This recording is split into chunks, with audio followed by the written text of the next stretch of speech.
Along the life-giving banks of the Nile, where golden sands meet fertile black soil, one of humanity's most enduring mythological traditions took root and flourished for over 3,000 years.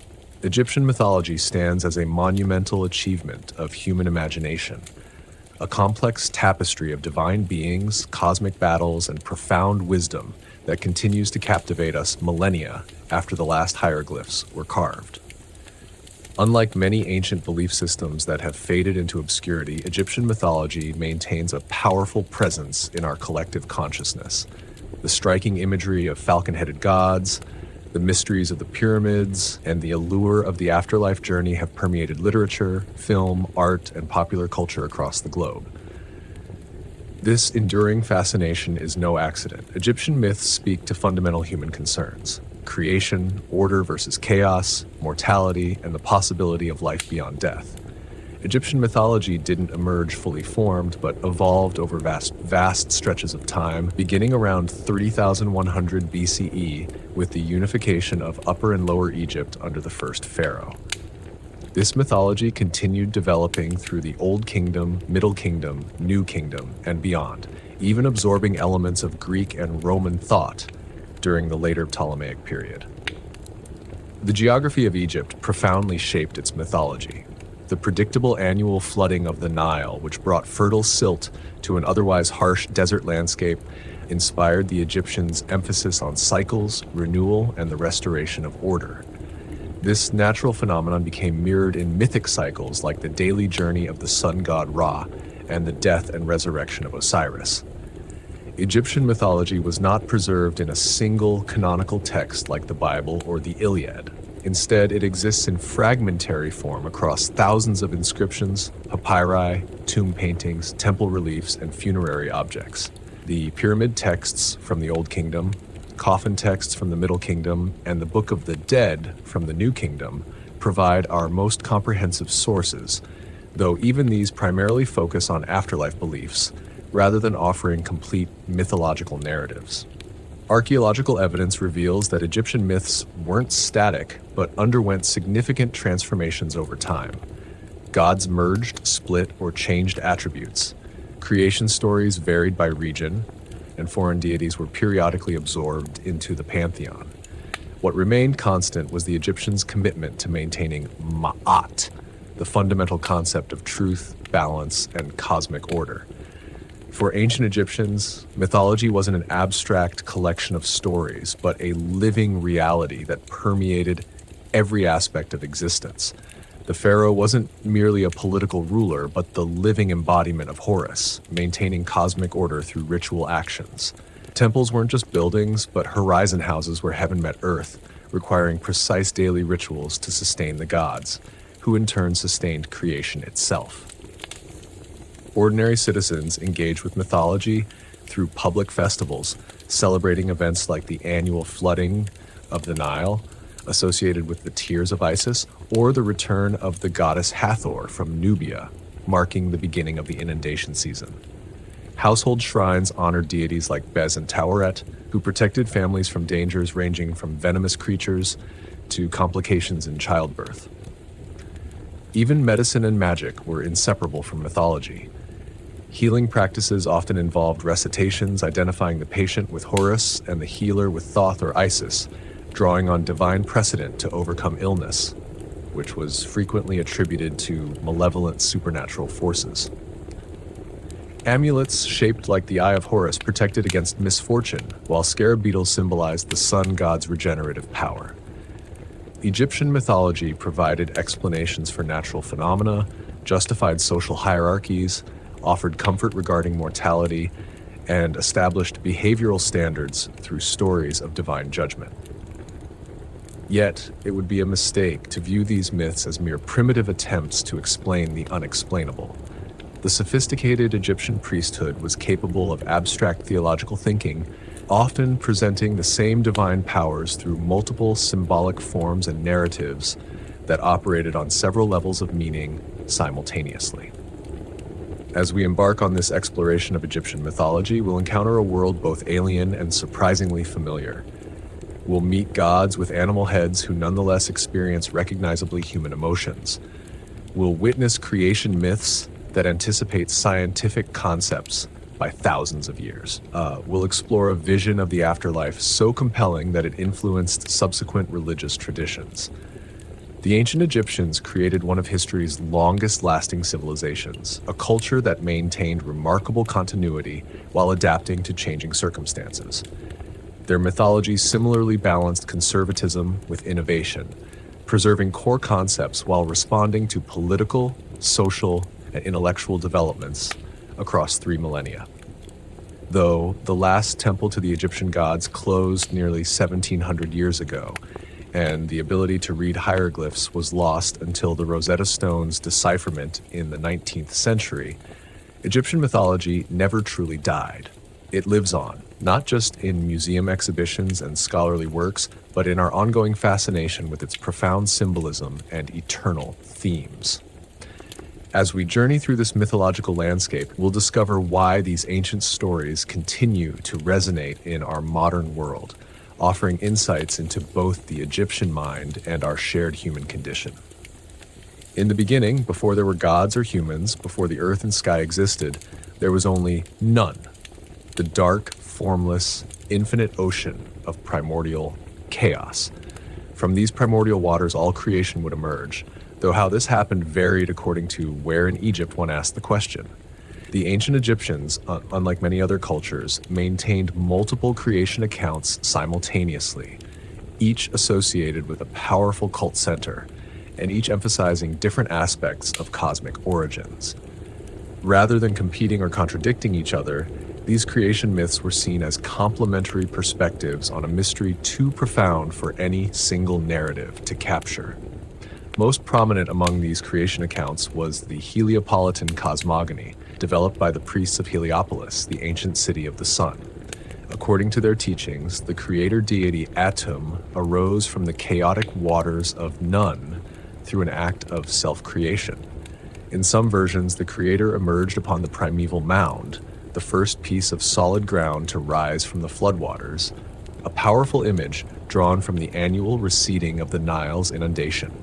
In others, this primal god took the form of the Benben stone, a pyramid-shaped object that symbolized the first rays of sunlight breaking through darkness. However he first appeared, this self-created deity found himself alone in the cosmos. Being complete within himself, containing both male and female aspects, he was able to produce children without a partner.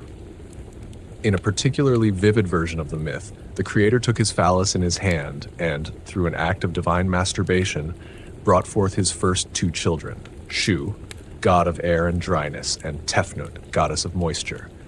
These deities emerged either from the divine semen or, in other versions, from the creator's sneeze and saliva, bodily fluids serving as symbols of divine creative power. Upon their creation, Shu and Tefnut became separated from their father in the dark waters of Nun. Grieving for his lost children, the creator sent his eye, later associated with the goddess Hathor, to search for them. Upon their joyful reunion, his tears of happiness fell to earth and transformed into the first human beings. This touching mythic episode reveals a characteristic Egyptian belief that humanity originated from divine substance, not as slaves to the gods, but as beings related to them through shared essence. Shu and Tefnut, the first divine couple, mated to produce the next generation of gods, Geb, the earth god, and Nut, the sky goddess. These deities were initially joined in a tight embrace, with Nut arched over Geb in cosmic union. Their father Shu then separated them, lifting Nut high above to form the vault of heaven and forcing Geb to lie beneath as the earth. The space between became our world, the realm of air and atmosphere ruled by Shu. Despite their forced separation, Geb and Nut managed to conceive 5 children before being permanently parted: Osiris, Isis, Set, Nephthys, and, in some accounts, Horus the Elder. These 5 deities, together with their ancestors, formed the great Ennead of Heliopolis, the 9 primary gods who would shape Egyptian religion for millennia. The complex relationships, conflicts, and alliances among these deities would generate the rich mythological narratives that defined Egyptian spiritual imagination. A dramatically different creation account developed in Hermopolis, where priests honored the Ogdoad, 8 primordial deities who predated creation itself. These gods existed as 4 complementary pairs of male and female entities, each pair representing different aspects of the pre-creation chaos: Nun and Naunet, the primordial waters; Amun and Amunet, hiddenness and invisibility; He and Howhet, infinity and eternity; and Kek and Kauket, darkness. These 8 gods, typically depicted with frog and serpent heads to symbolize their primitive, pre-creation nature, were believed to have combined their powers to create the cosmic egg from which the sun god emerged upon the primeval mound. In this version, the first light of creation appeared when this cosmic egg hatched, releasing the sun god, often identified as Ra, Khepri, or Thoth, depending on the specific tradition. Some versions of the myth claim that a celestial bird, perhaps an ibis, falcon, or the Bennu bird, the Egyptian phoenix, laid this egg upon the mound, rising from the waters. The moment of hatching marked the first sunrise, the beginning of time, and the birth of ordered existence from primordial chaos. In Memphis, yet another creation theology developed, one that emphasized the intellectual rather than physical generation of the universe. According to the Memphite theology preserved on the Shabaka stone, the creator god Ptah brought the world into being through the power of his heart, mind, and tongue, speech.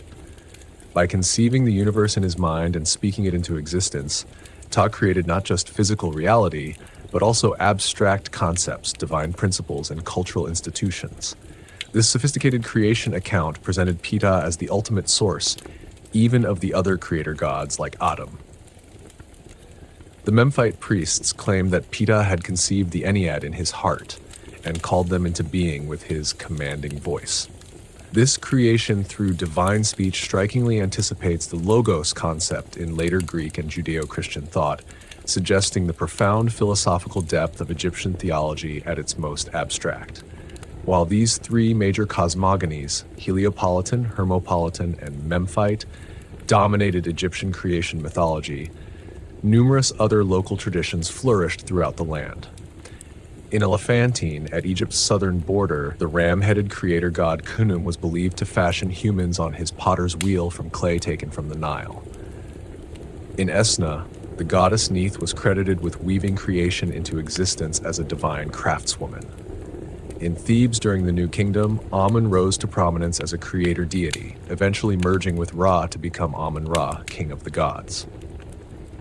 Across these varied creation accounts, certain themes consistently emerge. Creation always begins with formless waters and darkness. A primeval mound provides the first solid ground.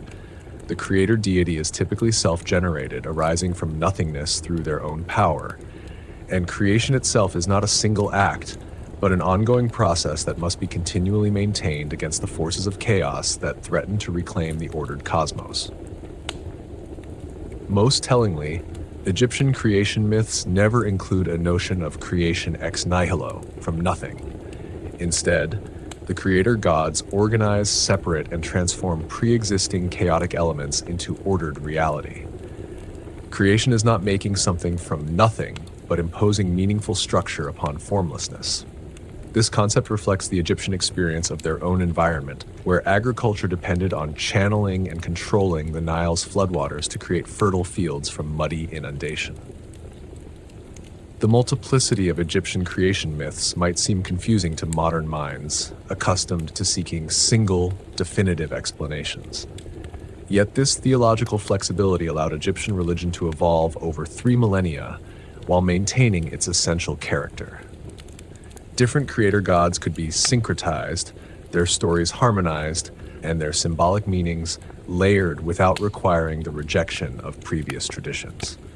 This intellectual approach, seeing complementary truths in apparently different accounts, reveals a sophisticated religious sensibility that recognized the limitations of any single explanation for the ultimate mystery of existence. From the primordial waters and divine acts of creation emerged a pantheon of deities more diverse and numerous than almost any other ancient civilization. The Egyptians themselves claimed there were 42,042 gods, an obviously symbolic number suggesting limitless divine manifestations.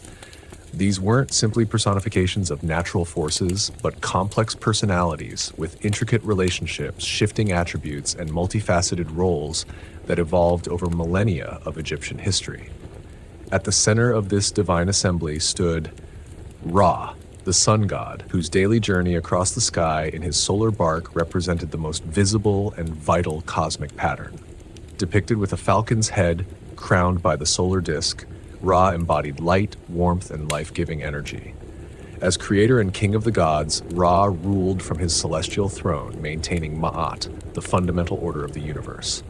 Each morning, Ra would be born anew in the east as Khepri, the scarab-headed god of the rising sun. At midday, he reached the height of his power as Ra, and in the evening, he became Atum, the setting sun, preparing for his nighttime journey through the underworld. This cycle of rebirth made Ra the perfect symbol of eternal renewal, a concept central to Egyptian thought. No deity better embodied this principle of renewal than Osiris, lord of the underworld and judge of the dead. Originally a god of fertility associated with the life-giving Nile, Osiris achieved cosmic significance through his death and resurrection. When he was murdered by his jealous brother Set, the god of chaos and desert storms, Osiris became the first mummy and the model for all who hoped to overcome death. His green skin in Egyptian art symbolized vegetation and rebirth, while his distinctive crown with tall plumes represented his royal authority over the realm of the dead. As ruler of the afterlife, Osiris offered the promise that death was not the end, but a transition to another state of existence. No tale of Osiris is complete without mentioning his devoted wife, Isis, perhaps Egypt's most versatile and influential goddess. Renowned for her magical powers and cunning intelligence, Isis reconstructed her husband's dismembered body, conceived their son Horus posthumously, and protected him through a dangerous childhood. Her tenacity and resourcefulness made her the model of perfect wifehood and motherhood, while her magical knowledge gave her dominion over healing and protection. Depicted with a throne hieroglyph on her head, her name literally means throne. Isis embodied royal power and divine queenship. Her cult would eventually spread throughout the Mediterranean world, becoming one of the most popular religions of the Roman Empire. The divine child of Isis and Osiris, Horus represented legitimacy and rightful succession, concepts critical to a civilization obsessed with continuity. Typically portrayed with a falcon's head, Horus began as a sky god whose eyes represented the sun and moon. After his father's murder, Horus engaged in a cosmic struggle with his uncle Set that lasted 80 years. This conflict between order and chaos, fertility and barrenness, legacy and usurpation ended with Horus's victory and coronation, like establishing the pattern for all earthly succession.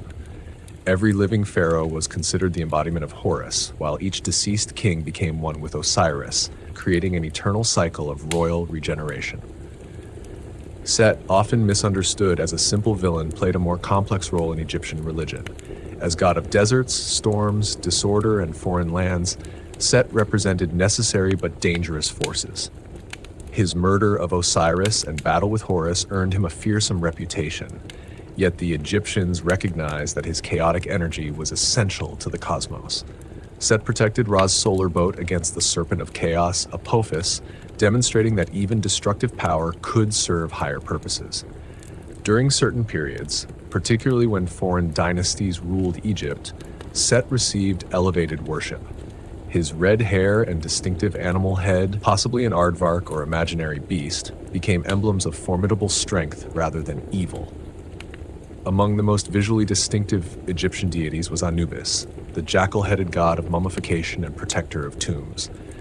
His association with jackals, which haunted cemeteries in ancient times, transformed a feared scavenger into a divine guardian. With his jet-black skin symbolizing fertile soil and resurrection, Anubis guided the deceased through the afterlife journey. He performed the crucial role of weighing the heart of the deceased against the feather of Ma'at, determining who merited eternal life. Anubis's careful attention to proper funerary procedures made him the patron of embalmers, whose sacred work transformed perishable bodies into eternal vessels for the soul. The ibis-headed Thoth stood as Egypt's god of wisdom, writing, and magic, essentially the divine intellect. A scribe of the gods, he recorded the judgment of the dead, invented hieroglyphics, authored mystical texts, and calculated the days of the year. His association with the moon complemented Ra's solar dominion, providing measure and rhythm to time itself. Thoth's intervention often resolved divine conflicts through words rather than weapons, demonstrating the power of knowledge over force. Revered by scribes and magicians alike, Thoth embodied the Egyptian belief that literacy and magical expertise were intertwined paths to power. Few goddesses inspired more contradictory emotions than Hathor, deity of love, beauty, music, and joy, who could transform into the bloodthirsty lioness Sekhmet when provoked. In her benevolent aspect, cow-headed Hathor welcomed the dead to the afterlife with nourishment from her divine milk. She brought intoxication through beer and wine, ecstasy through music and dance, and fulfillment through sexuality and motherhood. Yet when Ra unleashed her as Sekhmet to punish human rebellion, she nearly destroyed humanity in a bloodlust that the gods themselves struggled to contain. This dual nature made Hathor a powerful reminder that creative and destructive forces often spring from the same divine source. Balancing Hathor's passionate intensity was Ma'at, the goddess who personified cosmic order, truth, and justice. Unlike the dramatic narratives surrounding other deities, Ma'at rarely featured in myths as an active character. Instead, she embodied an abstract principle so fundamental that all creation depended on it. Depicted as a woman with an ostrich feather on her head, Ma'at represented the ideal state of existence, harmonious, balanced, and righteous. Pharaohs claimed to rule according to Ma'at, while the deceased hoped their hearts would balance against her feather in the judgment hall. Without Ma'at, the Egyptians believed the cosmos would dissolve back into primordial chaos. Beyond these major figures existed a vast array of lesser deities governing every aspect of life. Household gods like Bes, a dwarf deity with a lion's mane who protected women in childbirth and children from nightmares, and Taweret, the pregnant hippopotamus goddess who safeguarded mothers, brought divine protection into the homes of ordinary Egyptians. Local gods like Sobek, the crocodile deity of the Fayum, or Khnum, ram-headed potter of Elephantine, commanded intense regional devotion. Personifications of abstract concepts included Shai, fate renewed at harvest abundance, and Heka, magical power. What made Egyptian religion particularly fluid was the practice of syncretism, the merging of deities who shared attributes or functions. Amun, originally an obscure air god, rose to national prominence after Thebes became the capital, eventually merging with Ra to become Amun-Ra, king of the gods. Similarly, goddesses frequently combined into composite forms like Mut-Bastet, representing different aspects of divine feminine power. Rather than creating theological confusion, these combinations demonstrated the Egyptian understanding that divine reality could manifest in multiple complementary forms simultaneously. The animal associations of Egyptian gods have often been misunderstood as primitive animal worship. In reality, they represented a sophisticated symbolic system. The gods weren't animals, but transcendent beings whose complex attributes could be expressed through animal symbolism. The falcon's keen vision and swift flight perfectly captured Horus's watchful sovereignty. The ibis's probing bill suggested Thoth's penetrating intellect. These animal features, combined with human bodies, created visual theology, instantly recognizable divine attributes in a pre-literate society. Each deity maintained special cult centers where their presence was believed to manifest most powerfully. Ra was worshipped at Heliopolis, Osiris at Abydos, Ptah at Memphis, Amun at Thebes, and Isis at Philae. These temples weren't merely places of worship, but mansions of the gods, where daily rituals sustained cosmic order. Priests performed elaborate ceremonies, washing, feeding, and clothing divine statues believed to house the god's Ka, spiritual essence. Through these rituals, humans participated in maintaining creation itself, becoming essential participants in cosmic continuity. The Egyptian gods were neither distant abstractions nor simplistic personifications. They existed in a complex divine society that mirrored and transcended human experience.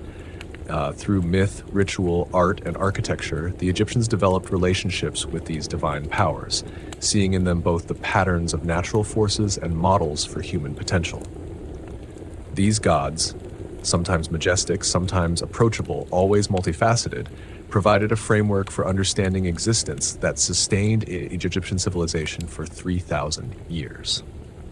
Among all the narratives woven through Egyptian mythology, none held greater significance than the story of Osiris, a tale of betrayal, devotion, vengeance, and resurrection that profoundly shaped Egyptian concepts of kingship, afterlife, and cosmic order.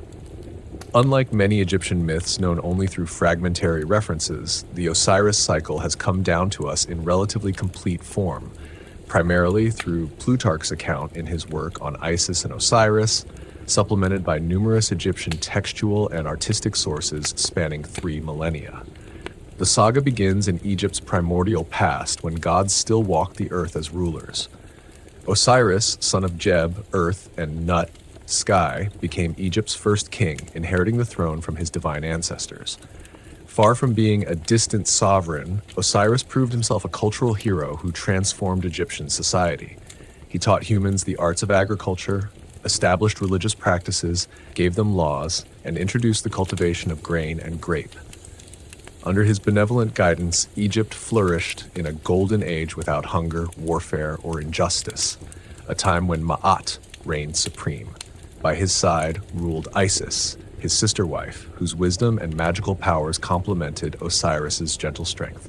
Together they embodied the ideal divine couple, bringing prosperity to the land and serving as models for human marriages.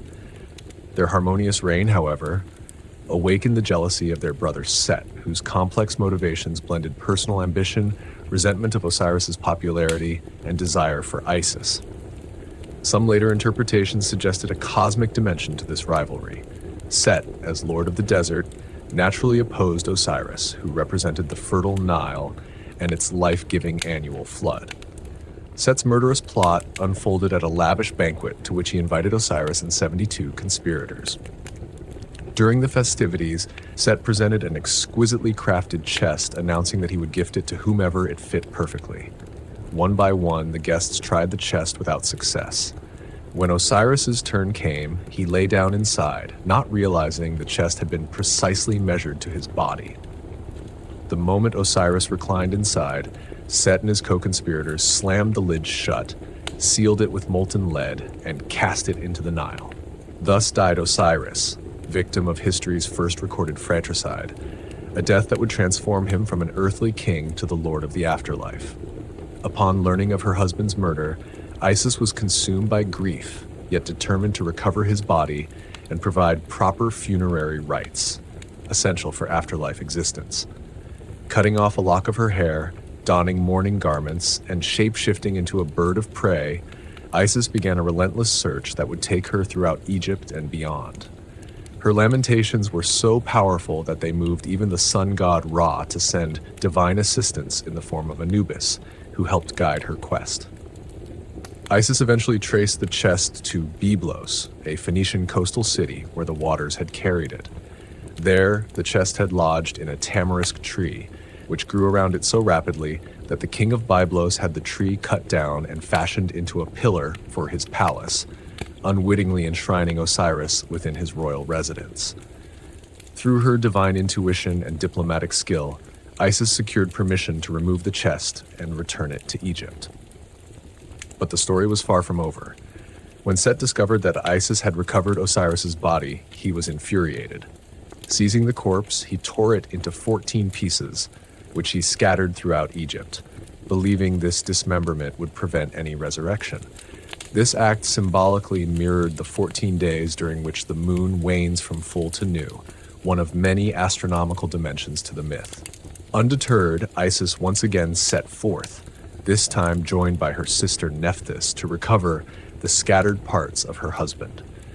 The two goddesses traveled in a papyrus boat searching the marshlands and riverbanks of Egypt. At each location where they found a piece of Osiris, they built a shrine, explaining the origin of many sacred sites throughout Egypt. In some versions, they recovered 13 pieces, with only the phallus remaining lost, consumed by Nile fish, which thereafter became taboo for priests to eat. Isis crafted a replacement phallus from gold, symbolizing Osiris's continued creative power even in death. With her unparalleled magical knowledge, Isis reassembled Osiris's body, wrapped him in linen bandages, creating the first mummy, and performed funerary rites with the assistance of Anubis. Through elaborate rituals and powerful incantations, Isis temporarily restored Osiris to life, just long enough to conceive a son who would avenge his father and reclaim the throne. This miraculous posthumous conception produced Horus, whose very name means the distant one, referring either to his falcon aspect soaring in the sky or to his conception after his father had become distant in death.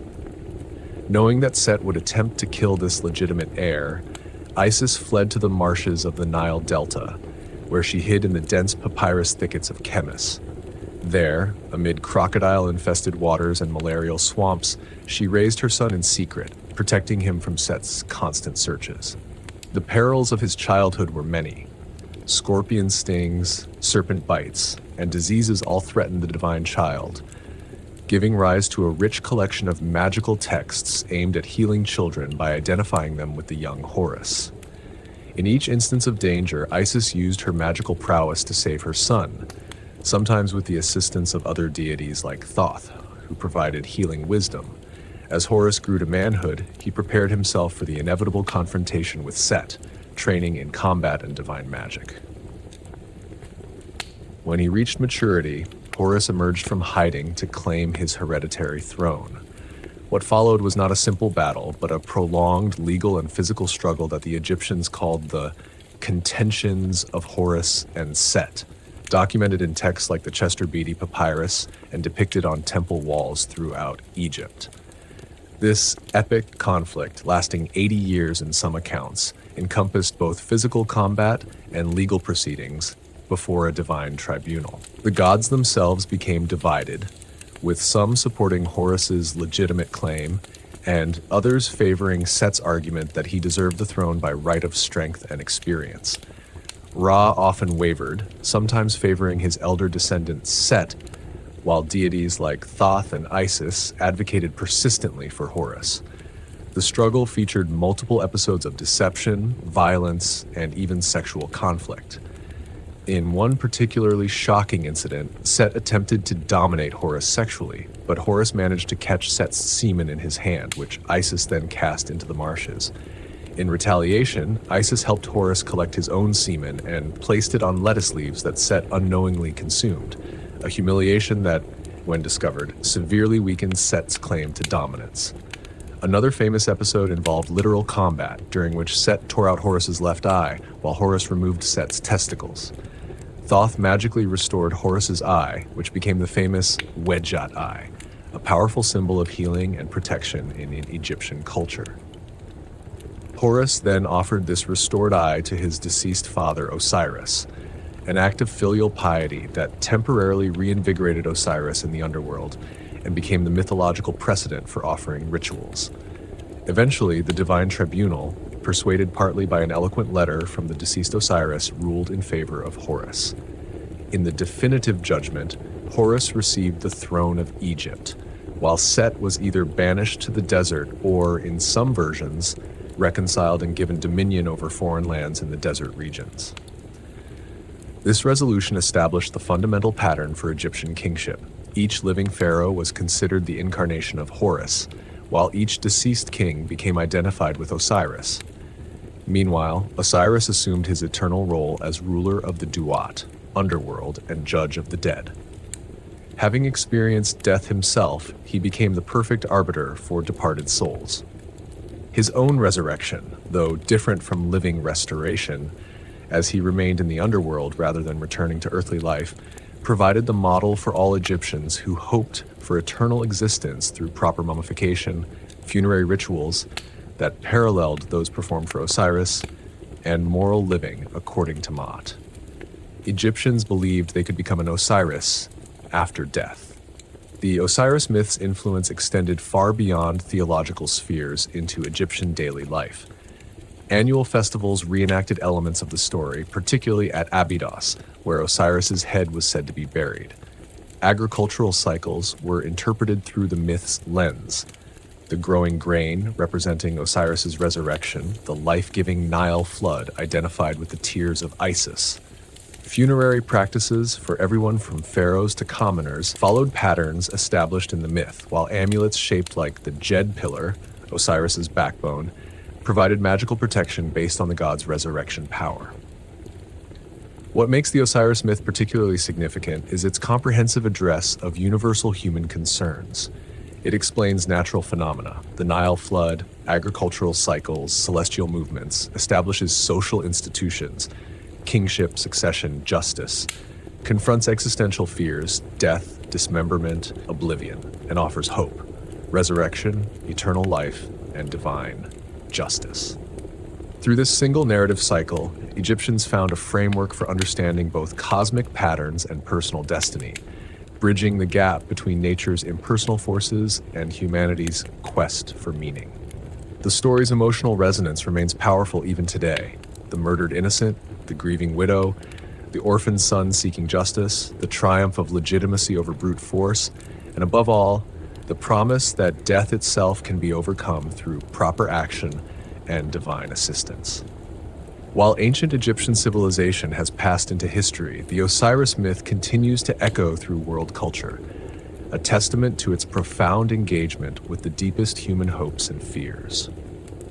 While the Osiris myth addressed the mysteries of death and renewal, equally central to Egyptian cosmology was the daily journey of Ra, a cosmic drama played out in the sky that served as the most visible manifestation of divine order. For the ancient Egyptians, the sun wasn't merely an astronomical object, but a living god whose movements structured time, sustained life, and demonstrated the eternal cycle of existence. This solar theology developed into one of the most elaborate mythological systems in the ancient world, spawning rich iconography and ritual practices that dominated Egyptian religious life. Each dawn, as the eastern horizon brightened, the Egyptians witnessed the birth of Khepri, the scarab-headed manifestation of the morning sun.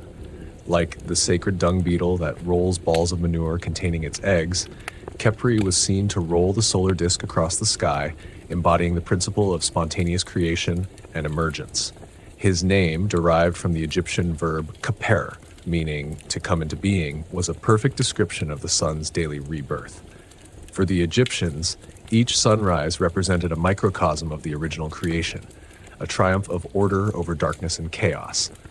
As the sun climbed higher, Khepri transformed into Ra at his full strength, sovereign of the daytime sky.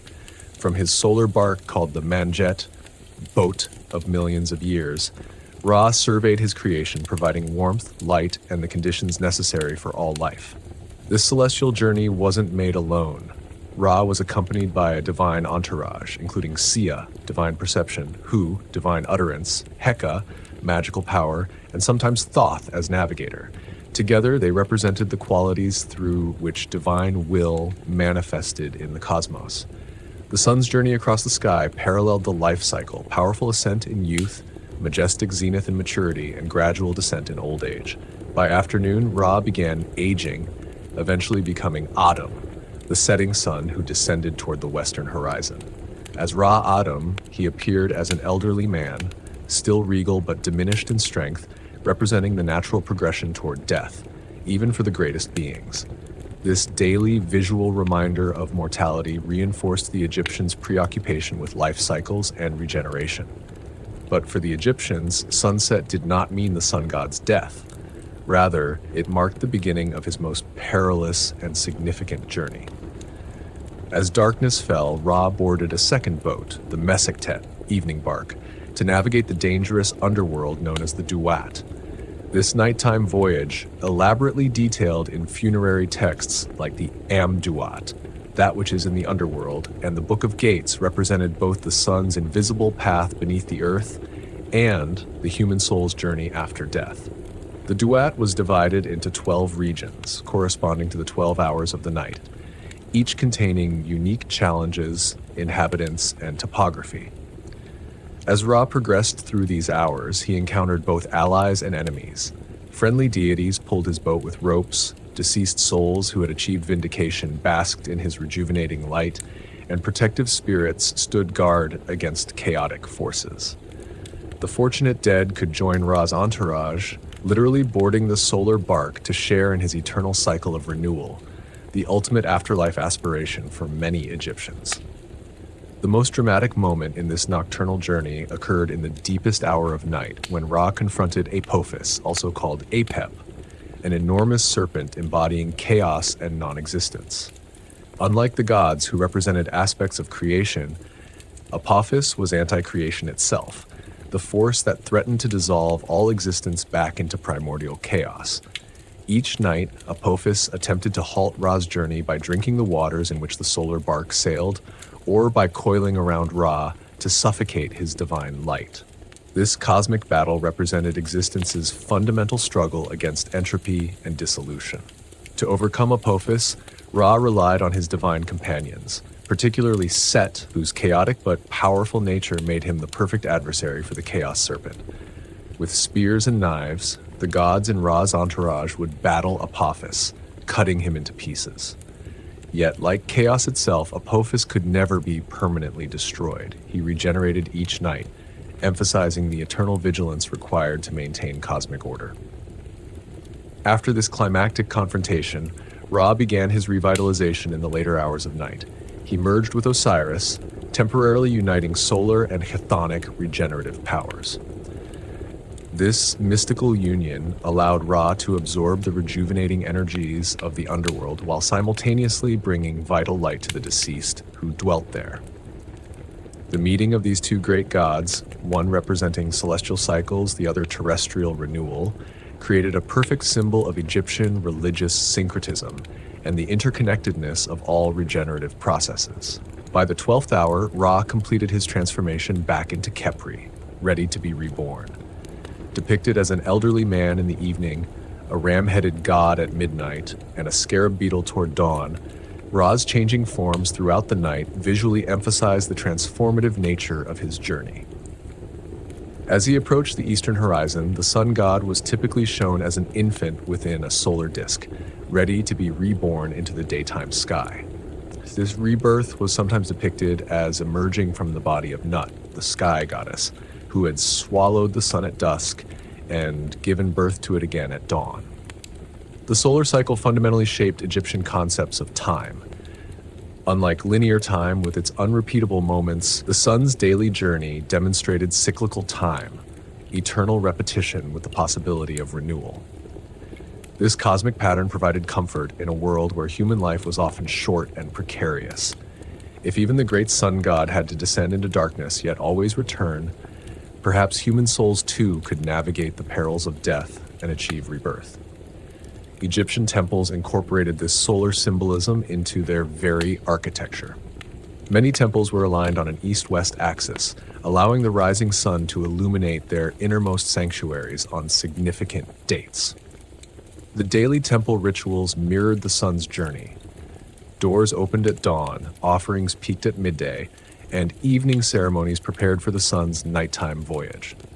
Priests performed elaborate rituals to assist Ra in his battles against chaos, demonstrating how religious practice was understood as actual participation in cosmic maintenance. Over the centuries, Ra's theological importance led to numerous syncretistic combinations with other deities. As Amun-Ra, he united with the hidden creator god of Thebes to become a transcendent solar deity who combined the invisibility of air with the visibility of sunlight. As Ra-Horakhti, Ra-Horus of the Horizons, he merged with aspects of Horus to emphasize his dominion over the horizons where day meets night. As Atum-Ra, he united the setting sun with the primeval creator. These theological developments allowed Ra's solar symbolism to incorporate additional divine aspects while maintaining his essential nature.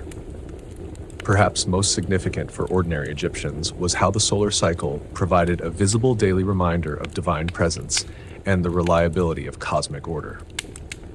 In a world filled with uncertainties, illness, crop failure, political instability, The sun's unfailing return each morning offered tangible evidence that the universe remained fundamentally ordered despite apparent chaos. If the sun god could overcome the serpent of chaos each night, humans too might triumph over their challenges through proper action and divine assistance. For the deceased, Ra's journey offered both model and means for navigating the afterlife. Numerous spells in the Book of the Dead aimed to help the deceased join Ra's entourage, transform along with him, or navigate the underworld using knowledge of its geography gleaned from solar mythology.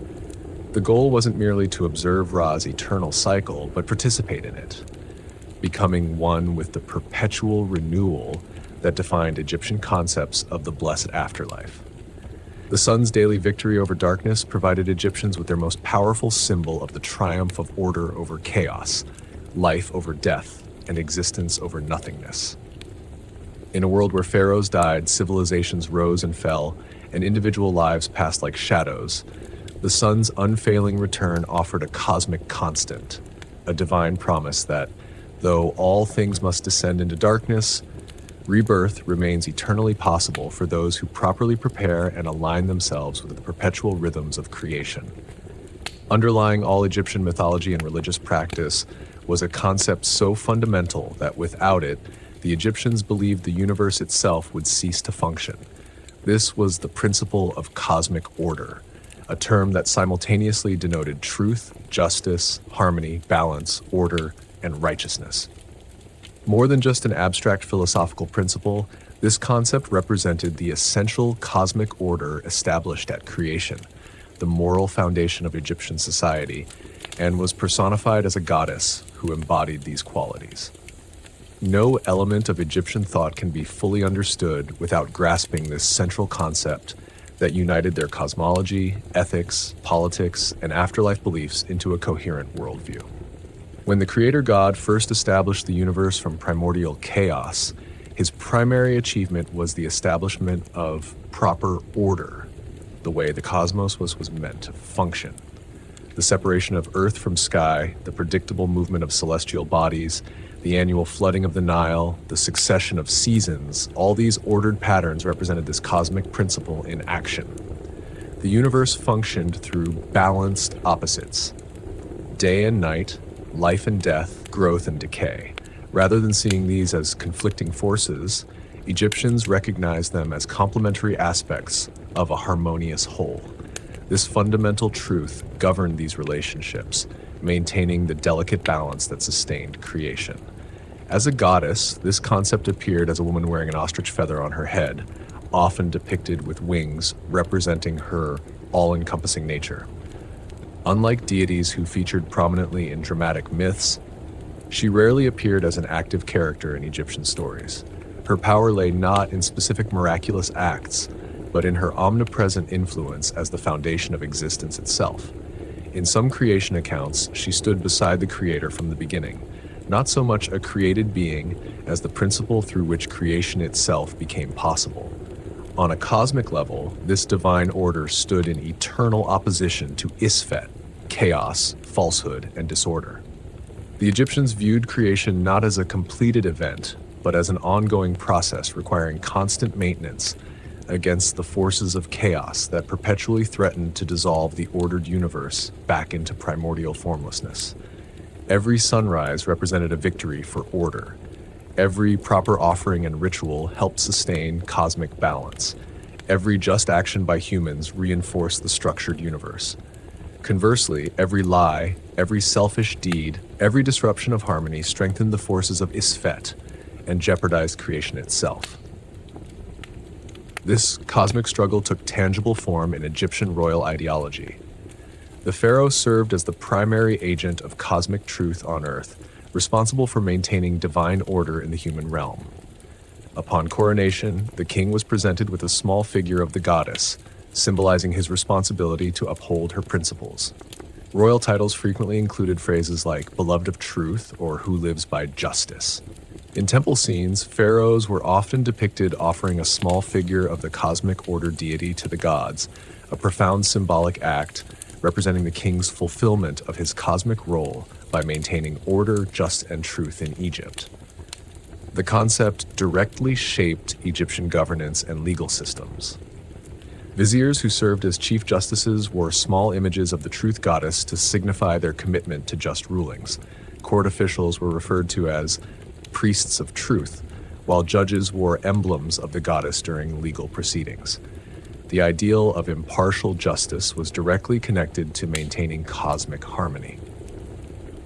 An unjust verdict wasn't merely unfair to an individual, but constituted a tear in the fabric of proper order that could have cosmic consequences for ordinary Egyptians.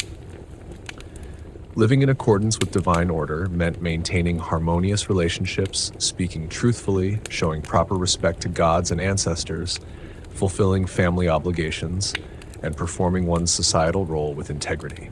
The instruction genre of Egyptian wisdom literature frequently emphasized these values, presenting this cosmic principle not as an unattainable ideal, but as a practical guide for daily living. The instructions of Ptahhotep, for instance, counseled, "Great is truth, lasting in effect, undisturbed since the time of Osiris." This suggested that living according to cosmic order connected contemporary Egyptians with an unbroken tradition stretching back to mythological times. While this universal law established ethical standards, it differed from later moral systems by emphasizing harmony and balance rather than absolute prohibitions. The goal was to maintain proper relationships and proportions in all things. Even attributes modern people might consider entirely positive, like generosity, required balance. Excessive generosity that impoverished one's family would disrupt social harmony, just as surely as selfishness would. This nuanced view extended to emotions, bodily needs, social interactions, and religious observances, all of which required proper measure and context. Perhaps nowhere was this concept more vividly expressed than in Egyptian afterlife beliefs, particularly the pivotal scene of the weighing of the heart ceremony in the Hall of Two Truths. The deceased's heart, seat of intellect, emotion, and moral character in Egyptian thought, was placed on one side of a scale, with the feather of truth on the opposite pan. If the heart balanced perfectly against the feather, the deceased was declared true of voice and admitted to the eternal paradise of the field of reeds. If the heart proved heavier than the feather, weighed down by sins against cosmic order, it would be devoured by the fearsome Ammit, the devourer of hearts, resulting in a second permanent death. This judgment scene, depicted in countless copies of the Book of the Dead, powerfully illustrated how the principle of universal balance connected cosmic order with individual moral responsibility. Before the weighing, the deceased recited the famous negative confession, more accurately translated as the Declaration of Innocence, listing dozens of transgressions against divine harmony they had not committed. I have not stolen. I have not killed. I have not lied. I have not caused pain. I have not disturbed the offerings to the gods, and so forth.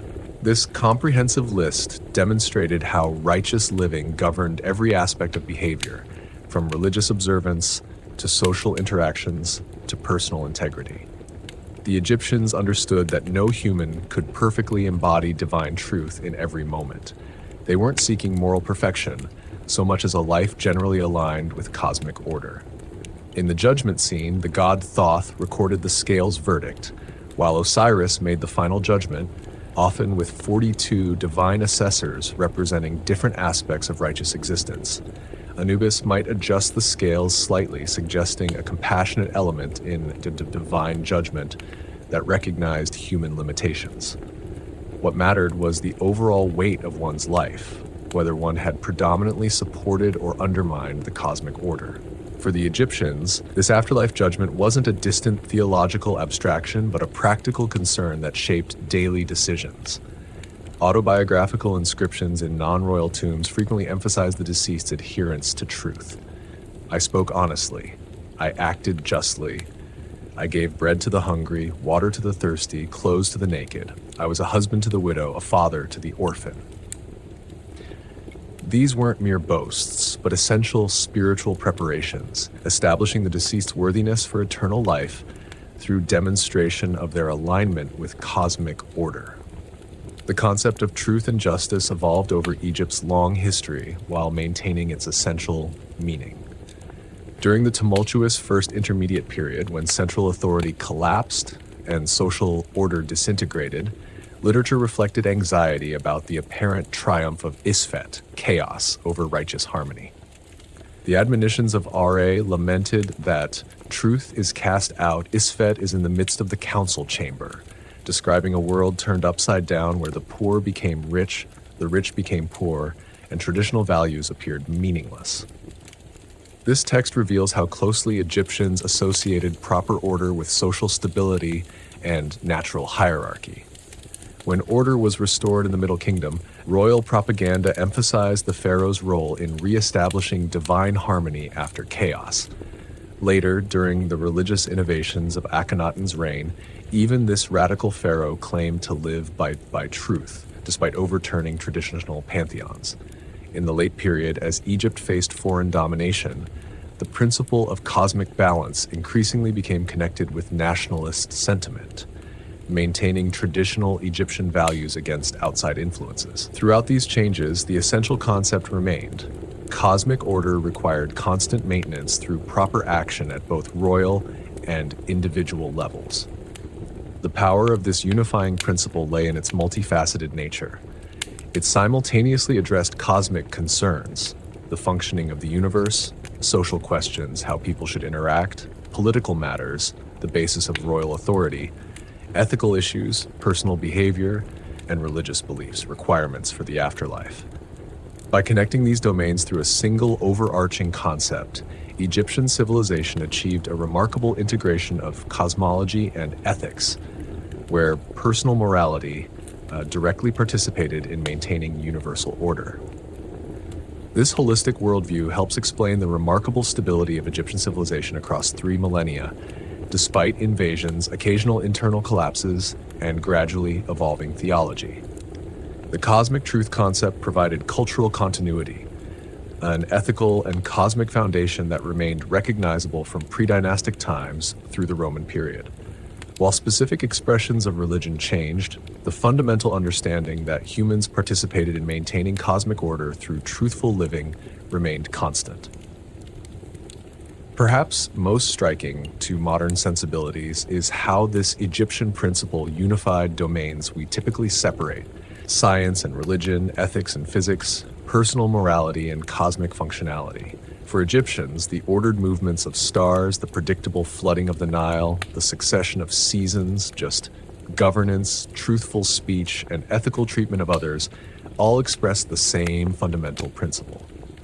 Living by divine truth meant aligning oneself with the essential nature of the cosmos, a profound spiritual concept that anchored individual human lives within the grand cosmic order. The practical expression of this principle extended into legal and administrative systems. Court officials were literally called priests of truth, wearing small amulets of the goddess during proceedings to symbolize their commitment to just outcomes. Legal documents concluded with phrases invoking these principles, while oath-taking invoked the deity as a witness. This integration of cosmic principle and practical governance created a system where justice wasn't merely a human convention, but participation in divine order. Even tax collection was conceptualized as maintaining the proper distribution of resources according to a balanced proportion, rather than merely funding state operations. The artistic representation of the goddess conveyed her fundamental nature through elegant symbolism, typically depicted as a woman wearing a single ostrich feather on her head, the same feather used in the weighing of hearts. Her human form with minimal divine attributes emphasized her accessibility. Unlike gods depicted with elaborate crowns or animal features, her simple presentation suggested her fundamental nature. The ostrich feather itself symbolized both lightness, contrasting with the heavy heart of the unrighteous, and air, breath, the essential element of life, given at creation that properly returned to the divine source through truthful living. Literary texts expanded the concept beyond ritual contexts into practical wisdom. The instruction genre of literature frequently centered on righteous living as its organizing principle, with texts like the Instruction of Tahotep advising, Great is truth, enduring in effect. It has not been disturbed since the time of Osiris. These instructional works provided practical guidance on applying these principles in daily situations, from family relationships to business dealings, court behavior to religious observance. By framing everyday ethics within this cosmic concept, Egyptian wisdom literature created a seamless connection between practical behavior and universal order. The Egyptian concept of cosmic order offers striking contrasts and parallels with ethical systems from other ancient civilizations. Unlike Mesopotamian morality, which emphasized obedience to divine commands that could seem arbitrary, the Egyptian view presented ethical behavior as alignment with the fundamental nature of reality itself. Unlike later Greek philosophical ethics, which focused on human reasoning, this approach embedded ethical principles in cosmic structure, prior to human interpretation. Yet it shared with Confucianism the concept that proper social relationships reflected cosmic harmony, and with Dharma, the idea that individual actions affected universal balance. What made this Egyptian principle particularly powerful was its resistance to abstract intellectualization divorced from practice. It wasn't primarily a philosophical concept to be discussed, but a reality to be enacted through proper speech, ritual correctness, ethical behavior, and social harmony. The Egyptians recognized that cosmic order required continuous participation rather than mere acknowledgement. One didn't simply believe in divine truth, one enacted it through proper living, maintained it through ritual action, restored it through just decisions, and ultimately embodied it through truthful character capable of passing the afterlife judgment. This insistence on practical embodiment of cosmic principle helped Egyptian civilization maintain remarkable cultural stability across changing historical circumstances. While political systems rose and fell, foreign powers occasionally dominated, and specific theological expressions evolved. The fundamental conception of a universe governed by truth and balance provided continuity across 3 millennia of Egyptian history, a testament to how effectively this concept integrated cosmic understanding with practical living in ways that remained meaningful across generations of Egyptian experience. No civilization in history devoted more resources, artistic genius, or intellectual energy to preparing for the afterlife than ancient Egypt. From the colossal pyramids that still dominate the Giza Plateau to the humblest painted wooden coffin, Egyptian material culture overwhelmingly focused on ensuring eternal existence beyond death. This preoccupation with the afterlife wasn't driven by morbidity, but by an intense affirmation of life so profound that Egyptians refused to accept its termination, developing instead one of history's most elaborate and hopeful visions of existence beyond the grave. Egyptian conceptions of the afterlife evolved significantly over their long history, yet certain fundamental beliefs remained relatively consistent. Central to their understanding was the complex Egyptian view of human composition. Rather than a simple body-soul dualism, Egyptians conceived of the person as a composite of multiple elements: the physical body, the Ba, the Shut, the Ren, and the Ak. Each component played a vital role in afterlife existence, necessitating the elaborate preparations that characterized Egyptian funerary practices. The Kea, often translated inadequately as double or life force, represented the vital essence received at birth that distinguished the living from the dead. It required sustenance even after death, which explains the extensive food offerings in Egyptian tombs and the development of offering formulas intended to magically provide nourishment. Statues placed in tombs served as alternate homes for the Ka if the mummified body should perish, providing a physical anchor in the material world.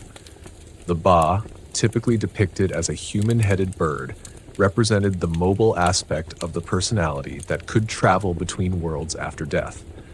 The Ba could leave the tomb during daylight hours to visit familiar places, enjoy the sunshine, or receive offerings before returning to the body at night. This concept allowed Egyptians to reconcile the seemingly contradictory desires for the deceased to both remain preserved in the tomb and enjoy freedom of movement. When properly unified in the afterlife, these elements formed the Akh, the transfigured affective spirit that could dwell among the gods and stars. Becoming an Akh represented the ultimate goal of funerary preparations, not merely continuing existence, but achieving a transformed divine state.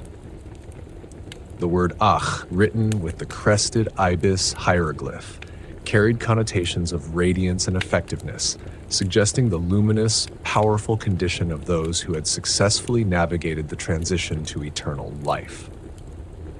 The journey to this blessed state was fraught with dangers, necessitating extensive magical and ritual preparations. Immediately after death, the deceased faced a hazardous journey through the underworld, navigating its complex geography populated by fearsome guardians and gates requiring passwords, as well as supernatural beings who could help or hinder progress. Knowledge was power in this realm. Knowing the names of gatekeepers, possessing the correct spells, and understanding the underworld's topography could mean the difference between achieving eternal life and suffering a second death of permanent extinction. To provide this essential knowledge, Egyptians developed increasingly elaborate funerary texts.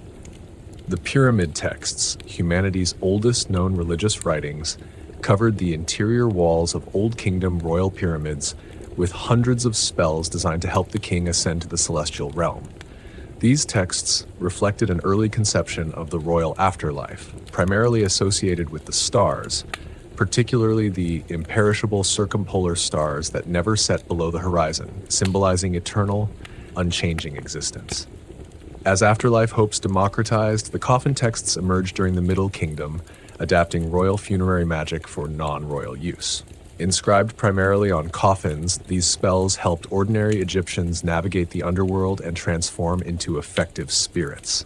By the New Kingdom, these evolved into the Book of the Dead, more accurately translated as the Book of Coming Forth by Day. Typically written on papyrus scrolls placed with the mummy, its approximately 200 spells, accompanied by vivid illustrations, provided a comprehensive magical toolkit for afterlife success. Transforming into animals to overcome obstacles, breathing air in the underworld, preventing the heart from testifying against its owner, and ensuring proper nourishment. Complementing these portable texts, elaborate guidebooks to the underworld adorned New Kingdom royal tombs. Works like the Amduat, the Book of Gates, and the Book of Caverns mapped the underworld's 12 divisions, corresponding to the 12 hours of night, detailing the sun god's nocturnal journey with which the deceased hoped to unite. These compositions combined practical navigation information with profound theological reflections on transformation, rebirth, and the cyclical nature of existence. The ultimate challenge in the afterlife journey came in the Hall of Two Truths, where the deceased faced judgment before Osiris and 42 divine assessors. Here occurred the pivotal weighing of the heart ceremony, where the heart, the seat of conscience and character, was balanced against the feather of Ma'at. The outcome determined whether one would achieve a blessed afterlife or face oblivion. This judgment scene powerfully connected ethical behavior during life with afterlife prospects, creating a practical incentive for moral living that reinforced social harmony. For those who successfully passed judgment, several afterlife destinations awaited, often blended in Egyptian thought rather than seen as mutually exclusive. The field of reeds, Aru, offered an idealized version of Egyptian agricultural life, where the deceased could plow, sow, and harvest eternally abundant crops without the hardships of earthly farming. The field of offerings provided an eternal banquet where one received divine sustenance. For the most blessed, joining Ra's solar bark allowed participation in the eternal cosmic cycle, while going forth by day permitted return to the earthly realm to enjoy its pleasures during daylight hours. To facilitate this complex afterlife, Egyptians developed the world's most sophisticated preservation techniques for the human body. Mummification evolved from simple desert burials, where hot sand naturally desiccated corpses, to an elaborate 7-day procedure involving evisceration, desiccation with natron salt, resin application, wrapping with hundreds of meters of linen, and protective amulets placed between the layers. The culminating opening of the mouth ceremony ritually reanimated the mummy, restoring its senses and ability to receive offerings. This preserved body provided a permanent anchor for the nightly return and an eventual reunion with other spiritual elements. The substantial investment in tomb preparation, even by non-elite Egyptians, demonstrates how integral afterlife beliefs were to Egyptian culture. Tombs were conceived as houses of eternity, equipped with everything needed for a comfortable existence: furniture, clothing, toiletries, food, drink, games, and texts for entertainment and religious practice. Tomb decoration emphasized pleasant earthly scenes, such as banquets, hunting, fishing, and family gatherings that the deceased wished to magically continue enjoying. Meanwhile, statues provided alternate homes for the Ka, and inscriptions preserved the all-important name without which one could not be identified for offerings or remembered by the living. Family obligations to the deceased didn't end with burial. The living were expected to maintain tomb offerings, remember the dead through speaking their names, and perform rituals that sustained their afterlife existence. In return, well-provided deceased relatives could intercede with greater gods on behalf of the living or use their supernatural abilities to protect family members. This reciprocal relationship created a community spanning the boundary between living and dead, with practical obligations flowing in both directions. While Egyptian afterlife concepts evolved substantially over time, becoming increasingly complex and democratized, they maintained remarkable continuity and fundamental optimism. Unlike the shadowy, diminished underworld existence found in Mesopotamian beliefs or the early Hebrew conception of Sheol, the Egyptian afterlife offered the possibility of a fully realized, even enhanced, existence.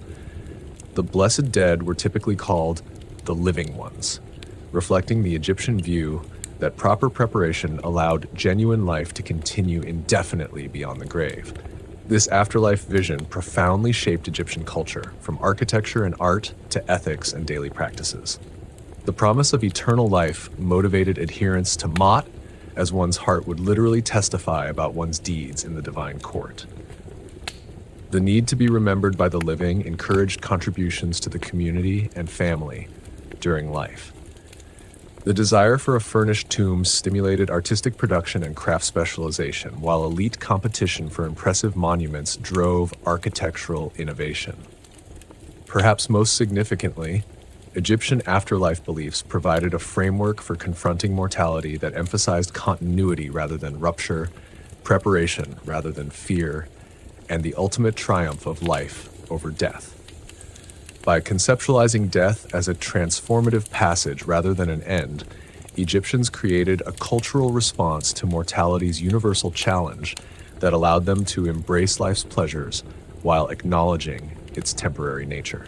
Their elaborate mortuary culture represents not an obsession with death, but a passionate affirmation that existence, properly prepared for, need not end with the body's failure. Before mortal pharaohs ruled the Nile Valley, the Egyptians believed their land had been governed directly by the gods themselves. This mythical era, called Zepi, or the First Time, established the pattern for all subsequent kingship and formed the mythological foundation of Egyptian political theology. According to the Turin King List and other ancient records, divine rule lasted for thousands of years before gradually transitioning to semi-divine rulers and finally to fully human pharaohs. This mythological prehistory wasn't regarded as mere legend, but as actual history, providing the essential framework that legitimized the institution of kingship throughout Egyptian civilization. The divine reign began with the creator deity himself, whether named Atum, Ra, or Ptah, depending on the theological tradition. Having established the cosmos and its fundamental order, the creator ruled as the first king, establishing the archetypal pattern of divine authority. In many accounts, Ra's reign represented a golden age of perfect harmony when humans and gods lived in closer communion, no disease, strife, or falsehood existed, and creation perfectly reflected the divine intent. This paradisiacal era established the ideal against which all subsequent periods were measured, explaining why Egyptians looked perpetually backward to a perfect past rather than forward to future progress. This idyllic state eventually deteriorated when humans began plotting against the elderly Ra. In the myth of the heavenly cow, preserved on several New Kingdom royal tombs, Ra learned of humanity's rebellious plans and summoned a divine council to determine their punishment. On his behalf, the goddess Hathor transformed into her fierce aspect Sekhmet and began slaughtering the disloyal humans. When Ra finally took pity on humanity and decided to halt the massacre, he had to trick Sekhmet by dyeing beer red to resemble blood, which he drank until too intoxicated to continue her rampage. Disillusioned with human ingratitude, Ra decided to withdraw from direct earthly rule, ascending to the heavens on the back of the celestial cow goddess Nut. Before departing, he reorganized cosmic governance, appointing Thoth as his vizier and representative on Earth, while entrusting Osiris with kingship over humanity. This mythical transfer of power established the pattern of delegated divine authority that would characterize Egyptian kingship. The pharaoh ruled not independently, but as the designated representative of divine power. The reign of Osiris became another mythological golden age, during which this benevolent deity taught humans agriculture, proper religious observance, and the arts of civilization. His rule exemplified the ideal king, governing through wisdom rather than force, promoting abundance and justice rather than exploitation. This harmonious period ended with his murder by Set, initiating the mythic cycle of disruption and restoration that would provide the theological template for understanding political transitions throughout Egyptian history. Following Osiris's death and posthumous conception, his son Horus grew to maturity and claimed his rightful inheritance.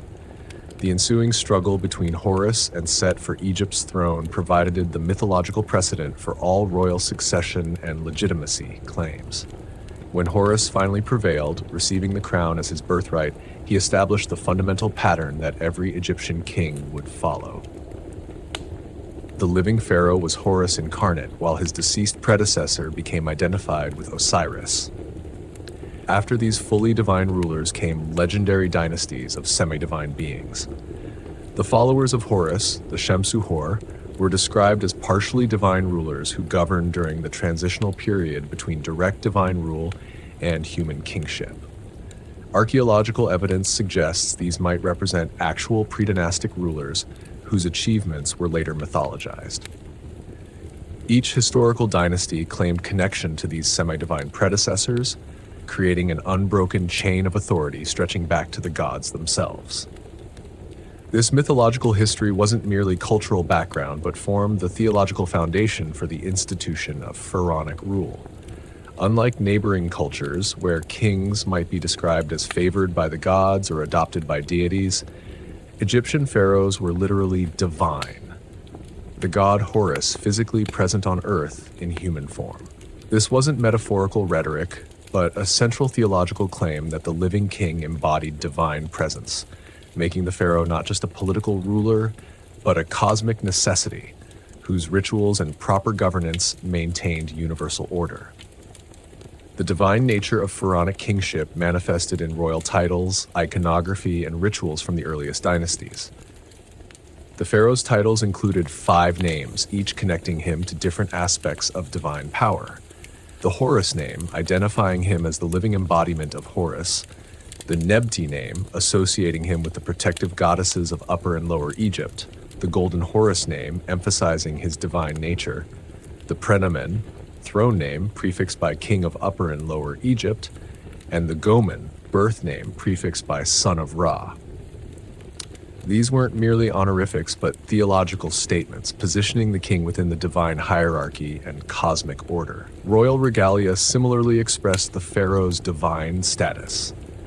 The crook and flail, borrowed from Osiris iconography, identified the king with this resurrected god. The uraeus serpent on the royal brow represented the fiery eye of Ra that destroyed enemies. The false beard connected the king to Osiris's appearance. Even the characteristic Egyptian stance seen in royal statues, left foot forward, arms rigid, gaze fixed on eternity, expressed superhuman qualities, transcending mortal limitations. Upon coronation, the new king underwent rituals that transformed him from a private individual to a divine incarnation. The most important ceremony, poorly understood due to its secret nature, involved what Egyptologists call the transfiguration ritual, in which the mortal human became fully identified with Horus. Coronation texts describe the king receiving the crowns of Upper and Lower Egypt directly from the hands of the gods, being suckled by divine mothers, and receiving the breath of life from deities who made room for him in their midst. Throughout his reign, the pharaoh performed rituals essential for cosmic maintenance. The most crucial was the daily temple ritual, performed personally in the main state temples or by priests acting explicitly as royal deputies. In this ceremony, the king approached the divine image, broke its shrine seal, performed purifications, presented offerings, and received divine blessings, all actions ensuring continued divine presence in Egypt and proper cosmic function. This wasn't a mere ceremony, but vital cosmic work upon which creation's stability depended. By the New Kingdom, the concept of divine kingship developed further complexity through the royal Ka, a divine essence of kingship that transcended individual rulers. Unlike the personal Ka possessed by every human, the royal Ka represented the divine office of kingship itself, passing from one pharaoh to the next while maintaining continuity. Special temples called mansions of the royal Ka were built where this divine essence could receive offerings and rituals, emphasizing that phonic divinity involved both the individual ruler and the eternal institution he temporarily embodied. The divine nature of kingship created theological challenges when historical realities diverged from the ideal. Female rulers like Hatshepsut had to be depicted with masculine attributes in official art despite their biological sex, as the living Horus was conceptualized as male. Foreign conquerors who became pharaohs, like the Hyksos or later Persians, needed to adopt Egyptian royal iconography and theology to legitimize their rule. Even periods of civil war or divided kingship required complex theological explanations, often presented as recapitulations of the Horus-Set conflict, requiring the eventual restoration of proper order. Perhaps the most dramatic theological challenge came during Akhenaten's religious revolution, when traditional conceptions of divine kingship were radically transformed. While traditional pharaohs functioned as intermediaries between humanity and multiple deities, Akhenaten claimed unique access to the Aten, the solar disk, positioning himself as the sole interpreter of divine will. His revolutionary theology made the king and his family the only channel through which divine blessing could flow, creating an unprecedented concentration of religious and political power. This theological innovation proved unsustainable, collapsing after his death with a forceful return to traditional concepts of divine kingship. Despite such periods of innovation or disruption, the fundamental concept of phonic divinity remained remarkably stable across 3 millennia. Even during the late period, when Egypt faced repeated foreign domination, the theological framework persisted. Greek to Egyptian rulers adopted Egyptian royal regalia and religious duties, while even Roman emperors were depicted on temple walls in traditional garb, performing essential rituals. The theological necessity of divine kingship for cosmic maintenance made abandoning the concept unthinkable, regardless of political realities. For ordinary Egyptians, the pharaoh's divine nature didn't translate into freedom from criticism or absolute power. The concept of Ma'at constrained legitimate royal authority within ethical boundaries. Wisdom texts advised kings on proper governance, while pessimistic literature from periods of instability openly criticized rulers who failed their divine responsibilities. The ideal divine king governed justly, maintained Ma'at, defended Egypt from chaos, and ensured divine favor manifested as abundance and security.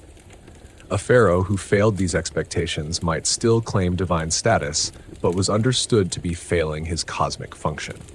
The pharaoh's divinity made him not just Egypt's ruler, but its chief priest, cosmic maintainer, and living embodiment of proper order. Through the king, the realm of the gods and the human world remained connected, with divine blessing flowing through the pharaoh to sustain creation. This theological framework provided remarkable stability for one of history's longest-lasting political institutions, allowing Egyptian kingship to absorb tremendous historical changes while maintaining its essential character and legitimizing function across the millennia. Beyond the majestic gods and goddesses who dominated Egyptian religious life, existed a shadow realm populated by extraordinary beings, formidable monsters, and supernatural entities that embodied the more dangerous and chaotic aspects of the cosmos.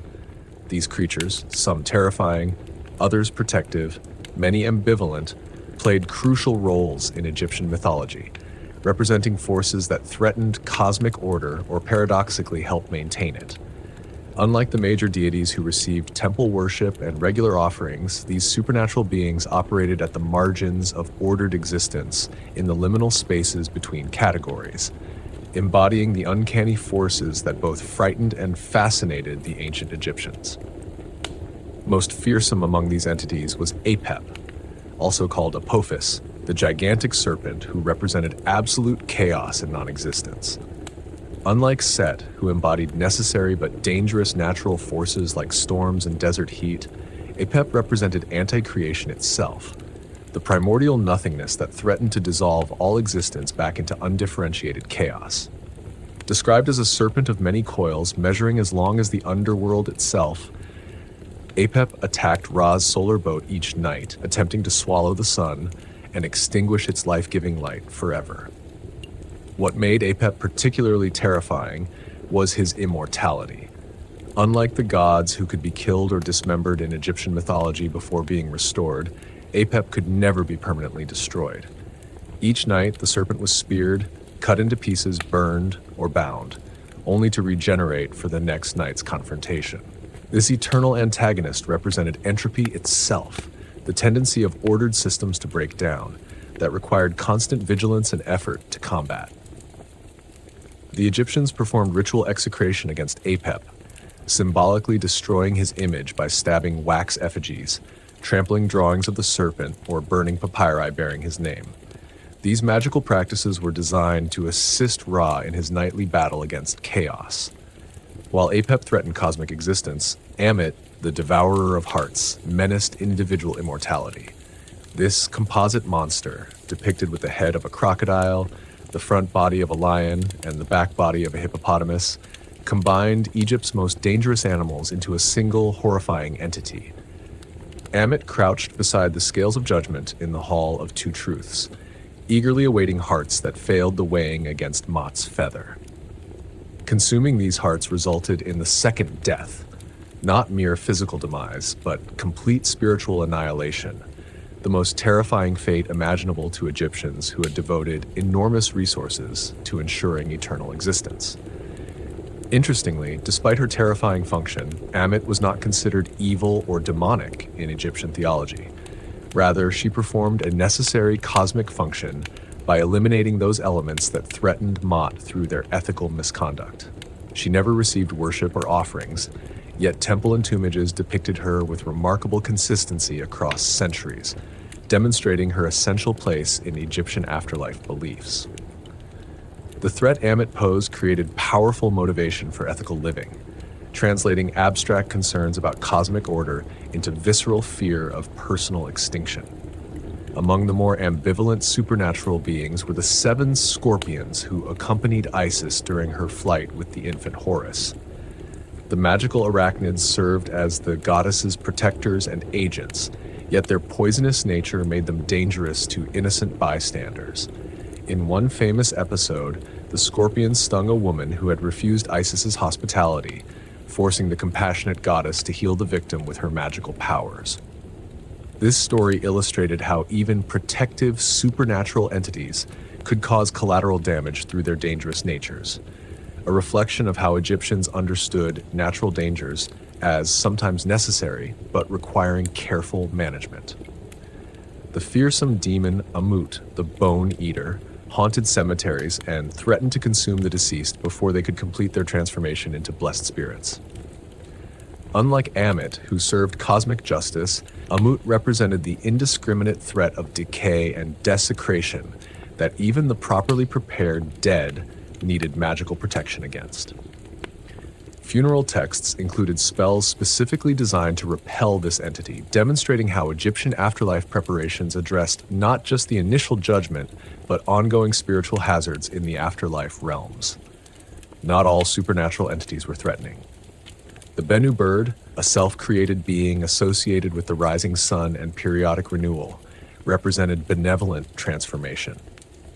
Described as a large heron or similar long-legged water bird with magnificent plumage, the Bennu was said to have flown over the primordial waters at creation, its cry breaking the primeval silence. Every 500 years, according to later Greek interpretations as the phoenix, the Bennu would build a nest that became its funeral pyre, from which it emerged renewed, providing a powerful symbol of cyclical regeneration that aligned perfectly with Egyptian concepts of eternal return. Equally benevolent were the four sons of Horus, Imseti, Hapi, Duamutef, and Kebesenuef, who protected the mummified organs of the deceased stored in canopic jars, depicted with human, baboon, jackal, and falcon heads respectively. These entities preserved the vital organs needed for afterlife existence, while simultaneously serving as cosmic pillars supporting the four corners of the sky. Their dual function demonstrated the Egyptian tendency to see connections between the microcosm and macrocosm, where protectors of individual bodies simultaneously maintained larger cosmic structures. Some supernatural beings occupied ambiguous territory between major deities and lesser spirits. The Ogdoad of Hermopolis, 8 primordial entities representing aspects of pre-creation chaos, were depicted with frog and serpent heads, emphasizing their primitive, pre-ordered nature. These beings predated creation itself, yet participated in generating the ordered universe, demonstrating how even chaotic primeval forces could contribute to cosmic order when properly channeled and contained. Egyptian households contended with numerous invisible entities that required magical management. Protective figures like the grotesque dwarf Godbus frightened away malevolent spirits that targeted sleeping people, particularly pregnant women and infants, with his lion's mane, protruding tongue, and bandy legs. Bes's frightening appearance served apotropaic functions. His ugliness scared away even uglier forces. Ordinary homes contained his image on furniture, cosmetic items, and amulets, making him one of the most frequently encountered supernatural beings in daily Egyptian life. He was more threatening when compared with a wandering dead being called Mot, who had failed to achieve proper afterlife status. Unlike the properly prepared blessed dead, these entities could cause illness, nightmares, and misfortune if not appeased or repelled through proper magical means. Letters to the dead found by archaeologists reveal how Egyptians negotiated with potentially troublesome deceased relatives, offering sustenance and remembrance in exchange for protection rather than haunting, demonstrating sophisticated psychological approaches to managing supernatural threats. The Egyptian awareness of supernatural danger extended to specific dangerous times when hostile forces gained temporary advantage. Particular calendar days marked as inauspicious required special precautions and limited activities. The transitional period between years, the 5 final days added to complete the 365-day calendar, represented an especially dangerous time when the normal cosmic order was weakened, allowing chaotic forces greater influence. Special protective rituals and amulets helped ordinary Egyptians navigate these heightened danger periods. While contemporary popular culture often mischaracterizes ancient Egyptian religion as dominated by animal worship or simplistic deities, careful examination reveals a sophisticated cosmology that recognized both ordered divine powers and more ambiguous, dangerous supernatural forces. The Egyptians developed nuanced approaches to managing these entities, not merely fearing monsters, but integrating them into a comprehensive worldview where even threatening beings served necessary cosmic functions. Through ritual magic and ethical living, Egyptians navigated a world populated by forces beyond human control, creating a spiritual technology for maintaining order amid the ever-present threat of chaos. This complex supernatural ecology reflected the actual ecological conditions of ancient Egypt, where the narrow band of fertile land along the Nile existed in constant tension with the surrounding desert. Just as Egyptians maintained agricultural order through ceaseless irrigation and careful management of natural forces, they maintained cosmic order through proper ritual engagement with supernatural powers, both benevolent and dangerous. The monsters and extraordinary beings of Egyptian mythology weren't primitive imaginings, but sophisticated symbolic expressions of the precarious balance between order and chaos that defined Egyptian existence. In the fluid cosmology of ancient Egypt, boundaries between categories were permeable, identities were mutable, and reality itself could be manipulated through proper knowledge and ritual action. Transformation, called Khepr in Egyptian, the same word that formed the name of the scarab-headed creator deity Khepri, stood as a fundamental principle of existence observable in natural cycles like the sun's daily rebirth, the Nile's annual flood, and the transformation of tadpoles into frogs. This capacity for radical change in form or state extended from the gods themselves to humans who possessed sufficient magical knowledge, creating a mythological framework in which metamorphosis represented not fantasy, but an essential cosmic principle. The gods themselves provided the primary models of transformation. Ra changed form throughout his daily journey, appearing as Khepri in the morning, Ra at midday, and Atum in the evening, before transforming through various regenerative forms during his nocturnal underworld passage. The goddess Hathor could manifest as the nurturing celestial cow or transform into the bloodthirsty lioness Sekhmet when circumstances required ferocity. Nut, the sky goddess, appeared variously as a woman arched over the earth, a celestial cow carrying the sun between her horns, or a sky devouring her piglets, the stars, each morning, only to rebirth them each evening. These divine transformations weren't understood as mere symbolic representations, but as actual metamorphoses that the gods underwent. In the contendings of Horus and Set, these deities engaged in a shape-shifting duel, with Horus becoming a hippopotamus and Set responding with appropriate counter-transformations.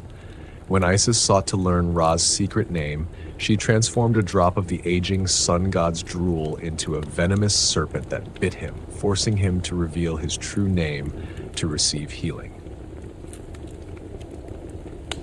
In countless other myths, deities transform themselves or others as essential plot elements, demonstrating the fundamental Egyptian belief that form was mutable rather than fixed, even for the most powerful cosmic beings.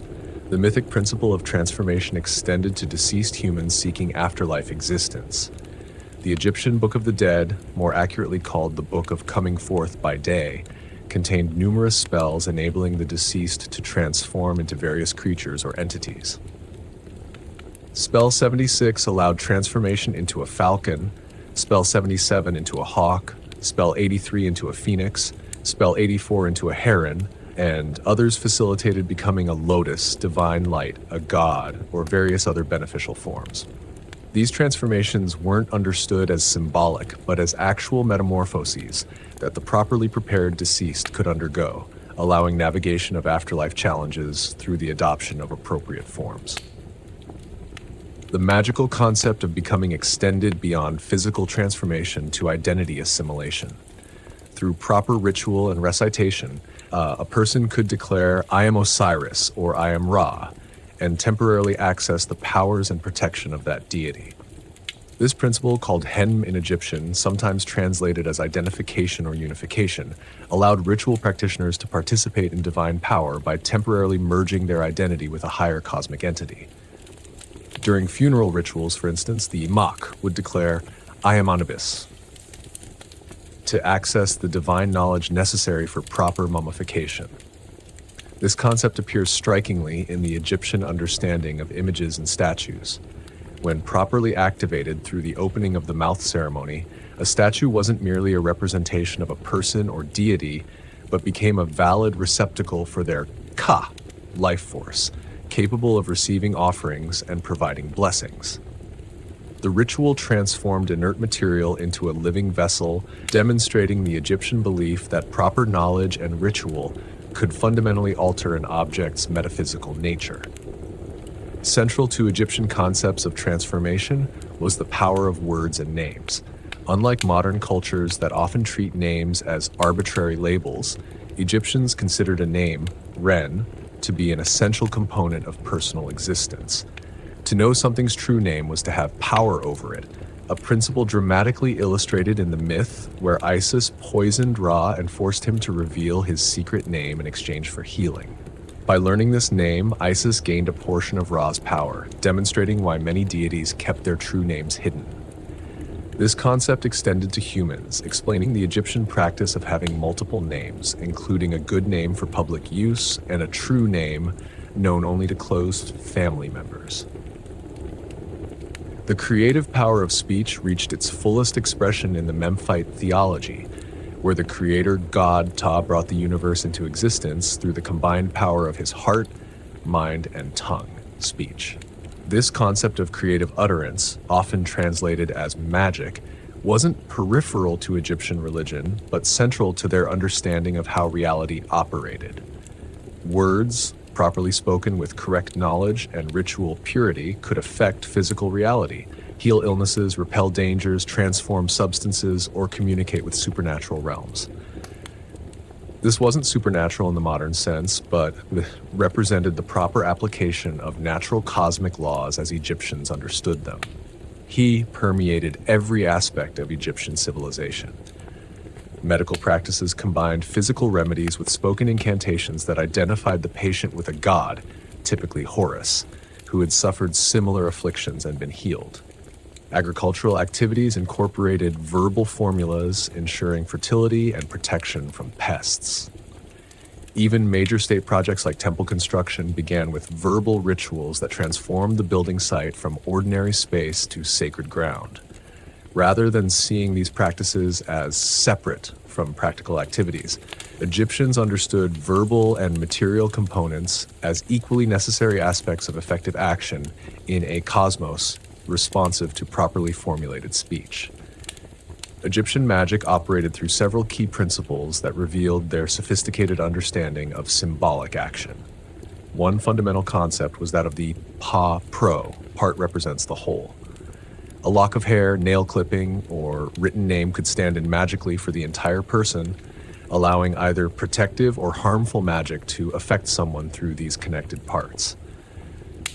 This principle explains why royal names were carefully guarded, why two tomb images of dangerous creatures sometimes had their heads or legs removed to neutralize their power, and why substitution magic using wax figures could transfer illness from a patient to the destroyed surrogate. Another operational principle was sympathetic correspondence, the idea that things sharing qualities could affect each other across distances. Red substances like carnelian or jasper corresponded to blood and life force, making them effective in healing blood disorders. Images of the young sun god rising could facilitate the rejuvenation of the deceased. Words written in specific colored inks activated corresponding cosmic forces. These weren't arbitrary associations, but reflected the Egyptian understanding of a universe bound together by networks of sympathetic connection that ritual specialists could activate. The ultimate embodiment of magical transformation came in the person of Isis, goddess of magic par excellence. While numerous deities employed magical powers, Isis represented Heka in its purest form, creative transformation that could overcome even death itself. Her magical reassembly and temporary reanimation of Osiris demonstrated magic's most profound potential, the reversal of the ultimate cosmic boundary between life and death. Countless myths depicted Isis using her magical knowledge to transform situations, protect her son Horus, or outsmart more physically powerful deities, establishing her as Egyptian mythology's paramount magical practitioner. Yet, Egyptian magic was neither unconstrained nor individualistic. Proper magical practice required knowledge, ritual purity, and appropriate timing according to auspicious days and astronomical conditions. The most powerful magical texts were closely guarded in temple houses of life, where priest-scribes studied and copied sacred writings. Magic that violated Ma'at, or threatened cosmic order, was condemned as dangerous Isfet, chaos, rather than legitimate Heka. Personal magical practice was expected to align with, not contravene, the fundamental cosmic order established by the gods. Perhaps most revealing of Egyptian perspectives on transformation was the linguistic connection between magic, Heka, creative speech, and effective governance. The same conceptual complex that described magical effectiveness also applied to successful royal decrees and divine creative acts. A pharaoh whose commands manifested effectively in reality demonstrated the same principle of transformative speech that powered magical incantations. Divine creative utterances, royal decrees, and magical spells all exemplified the same fundamental process: properly formulated speech transforming potential into actuality. The ubiquity of transformative concepts in Egyptian thought reveals a culture that viewed reality as dynamic rather than static, process-oriented rather than fixed, and fundamentally responsive to proper knowledge and ritual action. Their mythology wasn't merely a collection of stories, but a complex symbolic system expressing this fluid cosmology, where identities could merge, boundaries could be crossed, and even death itself could be overcome through proper application of the cosmic principles governing transformation. For 3 millennia, this transformative worldview provided Egyptians with a framework for understanding and interacting with a universe they experienced as both orderly and mutable, governed by knowable principles, yet responsive to human ritual engagement. The mythology of ancient Egypt was neither monolithic nor static. Across its vast territory, stretching from the Mediterranean shores to Nubian borders and throughout its 3,000-year history, Egyptian religious concepts developed remarkable diversity while maintaining essential continuity. Regional theological traditions flourished alongside national cults, foreign deities were adopted and transformed, and gods merged or differentiated according to evolving cultural needs. This complex religious landscape reflected Egypt's unique political structure, a unified state that nevertheless preserved strong regional identities and an isolated civilization that still engaged in cultural exchange with neighboring powers. Long before Egypt's political unification around 3100 BCE, distinct regional religious traditions had developed in the various population centers along the Nile. Each nome, administrative district, maintained its own local deities, creation accounts, and religious practices that continued even after political centralization. Rather than suppressing these local traditions, the unified Egyptian state incorporated them into a comprehensive theological system that acknowledged these variations while establishing overarching religious frameworks that supported national unity. The contrast between Upper and Lower Egyptian religious traditions represented the most fundamental regional division. In the Nile Delta of Lower Egypt, where fertile marshlands and multiple river branches created a landscape of abundance, deities associated with moisture, fertility, and aquatic environments predominated. Goddesses played particularly prominent roles in Delta religion, with deities like Neith of Sais, Bastet of Bubastis, and Wajit of Buto commanding significant cult centers. Lower Egyptian creation accounts often emphasized watery beginnings, and many Delta deities took symbolic forms as aquatic creatures or marsh-dwelling animals. In Upper Egypt, where the narrow Nile Valley was sharply delineated from surrounding deserts, different theological emphases emerged. Solar cults gained particular prominence, with Ra of Heliopolis and later Amun of Thebes becoming dominant male deities. Creation accounts from Upper Egypt more frequently emphasize the primeval mound emerging from chaos, reflecting the annual experience of land appearing from the receding flood. Desert edges and mountain ranges influenced Upper Egyptian religious iconography, with falcon gods associated with high places and deities related to mineral wealth achieving prominence. Even within these broader regions, individual cities developed distinctive theological systems. In Heliopolis, the Ogdoad of 8 primordial deities represented pre-creation chaos. In Memphis, the creator god Ptah brought the world into existence through intelligent speech. In Heliopolis, Atum emerged from primordial waters to generate the first divine pairs. In Thebes, Amun represented the hidden force behind all creation, Each city strove to position its local deity at the cosmic center, developing sophisticated theological arguments for their god's primacy while simultaneously acknowledging the broader pantheon.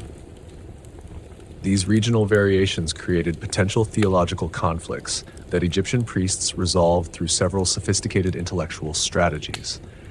The most important was syncretism, the merging of deities with similar functions or attributes into composite forms. Rather than competing gods with similar domains, they could be combined. Amun of Thebes and Ra of Heliopolis merged as Amun-Ra. Ptah of Memphis and Osiris of the necropolis became Ptah-Osiris, while Hathor of Dendera assimilated aspects of numerous local goddesses. These syncretistic combinations weren't seen as eliminating the original deities, but as revealing deeper connections between divine manifestations. Another resolution strategy involved familial incorporation, where local gods were described as children, spouses, or aspects of nationally recognized deities. A locally important goddess might be identified as a daughter of Ra or a manifestation of Isis, connecting the regional cult to national mythology while preserving its distinctive character. Similarly, local divine triads often paralleled the national pattern of father, mother, and child, like Osiris, Isis, and Horus, creating structural parallels between regional and national religious systems. Egyptian theological texts explicitly acknowledge these regional variations using the concept of theological geography. Gods were understood to manifest differently in different locations, with particular cities hosting the deity's primary manifestation.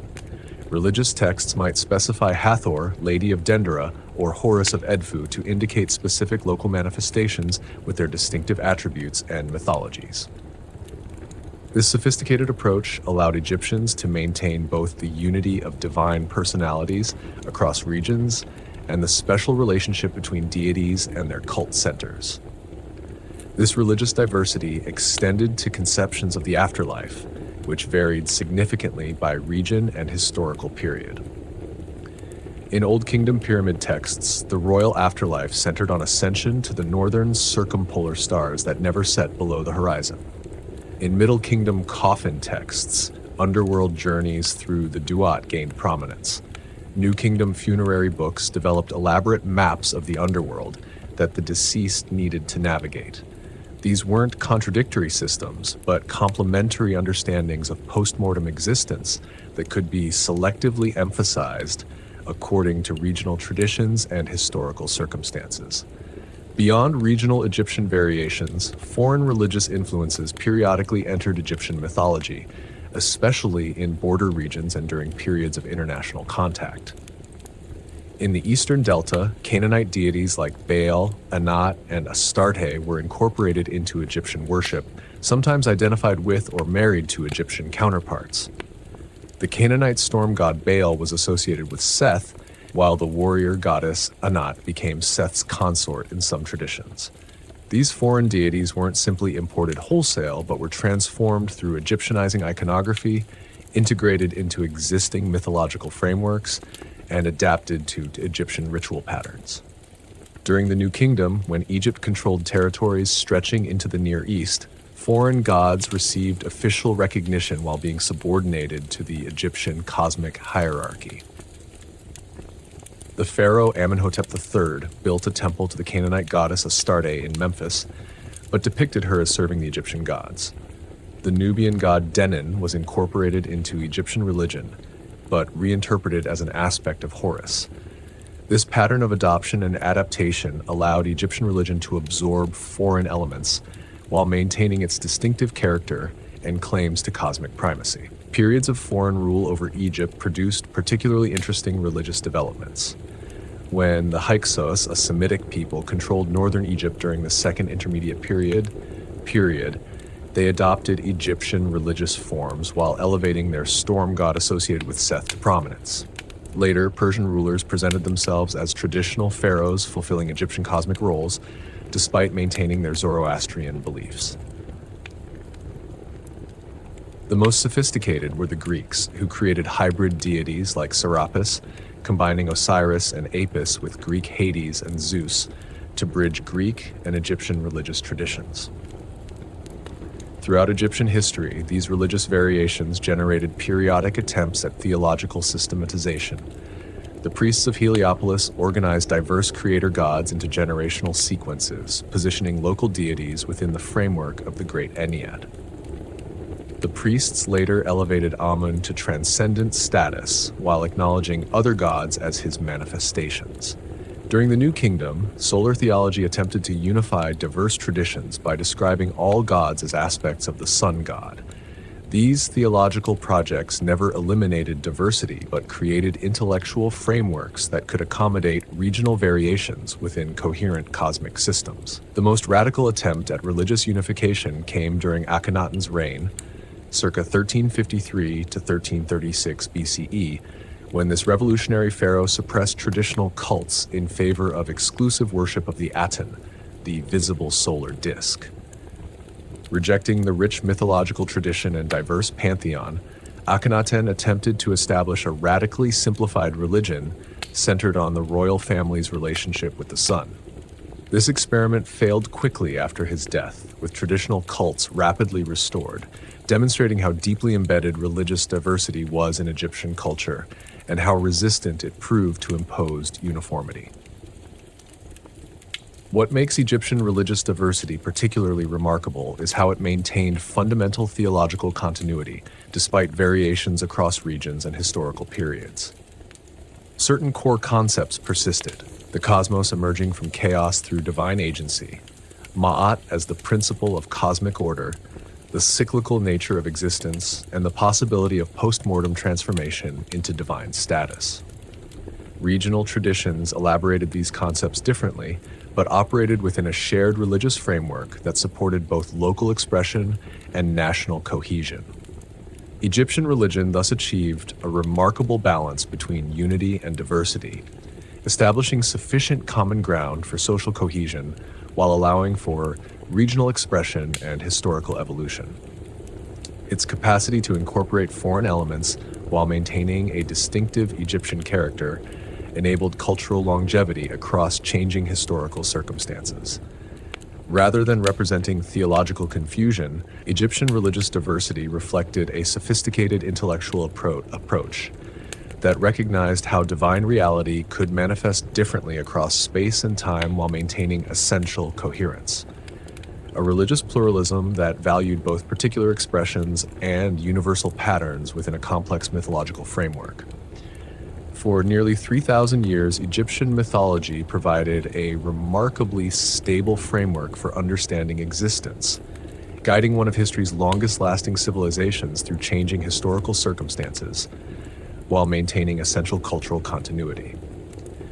Yet even this enduring mythological system eventually faced decline, transformation, and apparent extinction.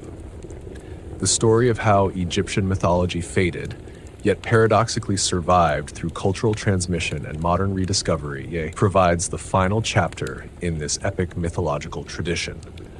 A tradition that continues to influence contemporary imagination, despite the millennia separating us from its original practitioners.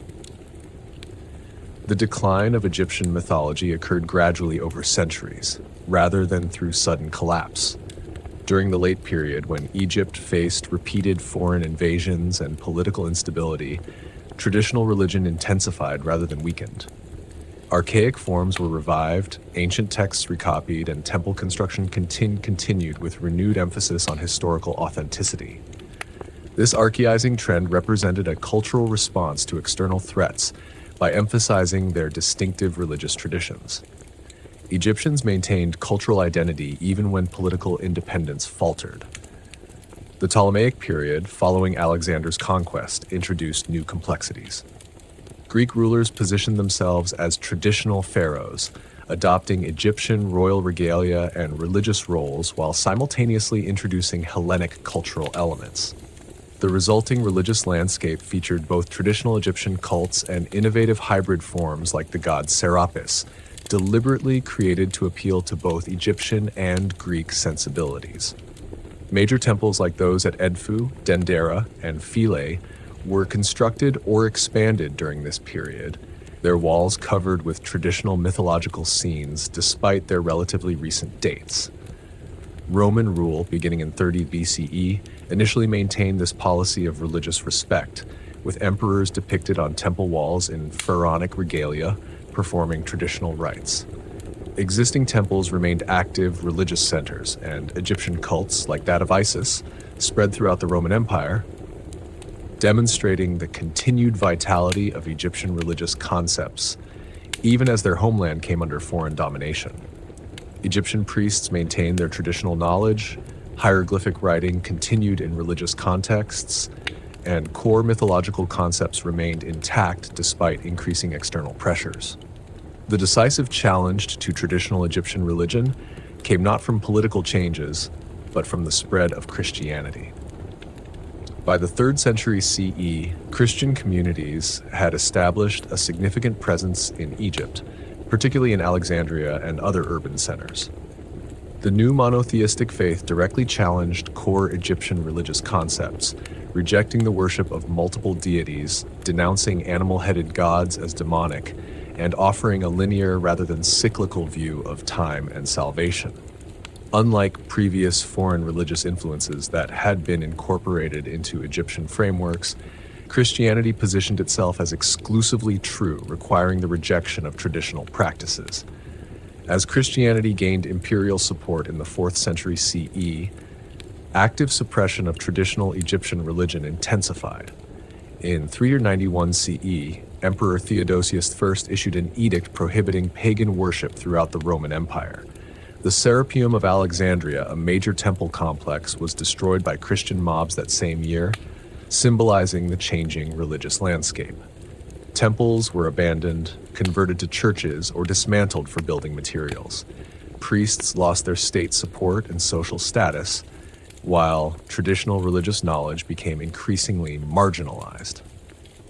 The final outpost of traditional Egyptian religion stood at the southern border on the island of Philae, near the first cataract of the Nile, protected partly by its remote location and by agreements with Nubian tribes who continued to worship Isis. This temple remained active until approximately 550 CE, when Emperor Justinian finally ordered its closure. With this act, institutional worship of the Egyptian gods officially ended after more than 3 millennia of continuous practice, an extraordinary religious longevity matched by few other traditions in human history. Yet, the formal end of temple worship didn't immediately erase Egyptian mythological concepts from popular consciousness. Folk practices incorporating elements of traditional religion persisted in rural areas for centuries, often blended with Christian elements. Coptic magical texts from the 6th to 8th centuries CE continued to invoke ancient deities alongside Christian figures, demonstrating how Egyptian concepts of magical efficacy survived the institutional transition even as Christianity became Egypt's dominant religion. Cultural memory preserved aspects of traditional mythology through festivals that maintained their ancient timing while receiving Christian interpretation. The most significant transmission of Egyptian mythological elements occurred through Hermeticism, a philosophical religious tradition that emerged in Greco-Roman Egypt, claiming descent from the wisdom of Thoth, identified with Greek Hermes. Hence, Hermetic texts like the Corpus Hermeticum preserve transformed aspects of Egyptian theological concepts, particularly regarding cosmic order, divine knowledge, and magical efficacy. These writings later influenced Renaissance European thought, ensuring that certain Egyptian concepts, albeit in highly modified form, continued influencing Western intellectual traditions long after hieroglyphics became unreadable. A more direct but misunderstood transmission occurred through classical authors like Plutarch, Diodorus Siculus, and Ammianus, whose accounts of Egyptian religion preserved important mythological narratives, but interpreted them through Greek philosophical frameworks.